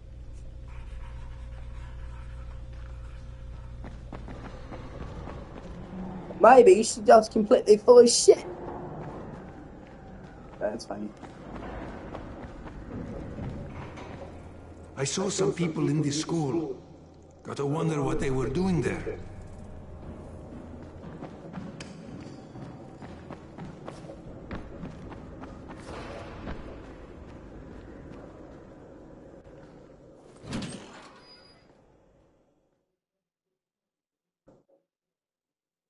Zera asked me to bring him a sample from that bolter I saw in front of the school. He said they've been spotted in specific areas of the city, so I should focus my search in those places. He also said I needed to get that sample back to him while it was still fresh. So I gotta move. I like to move it. There's a lot to be done around the tower. I hope you find some time to take a look at the board.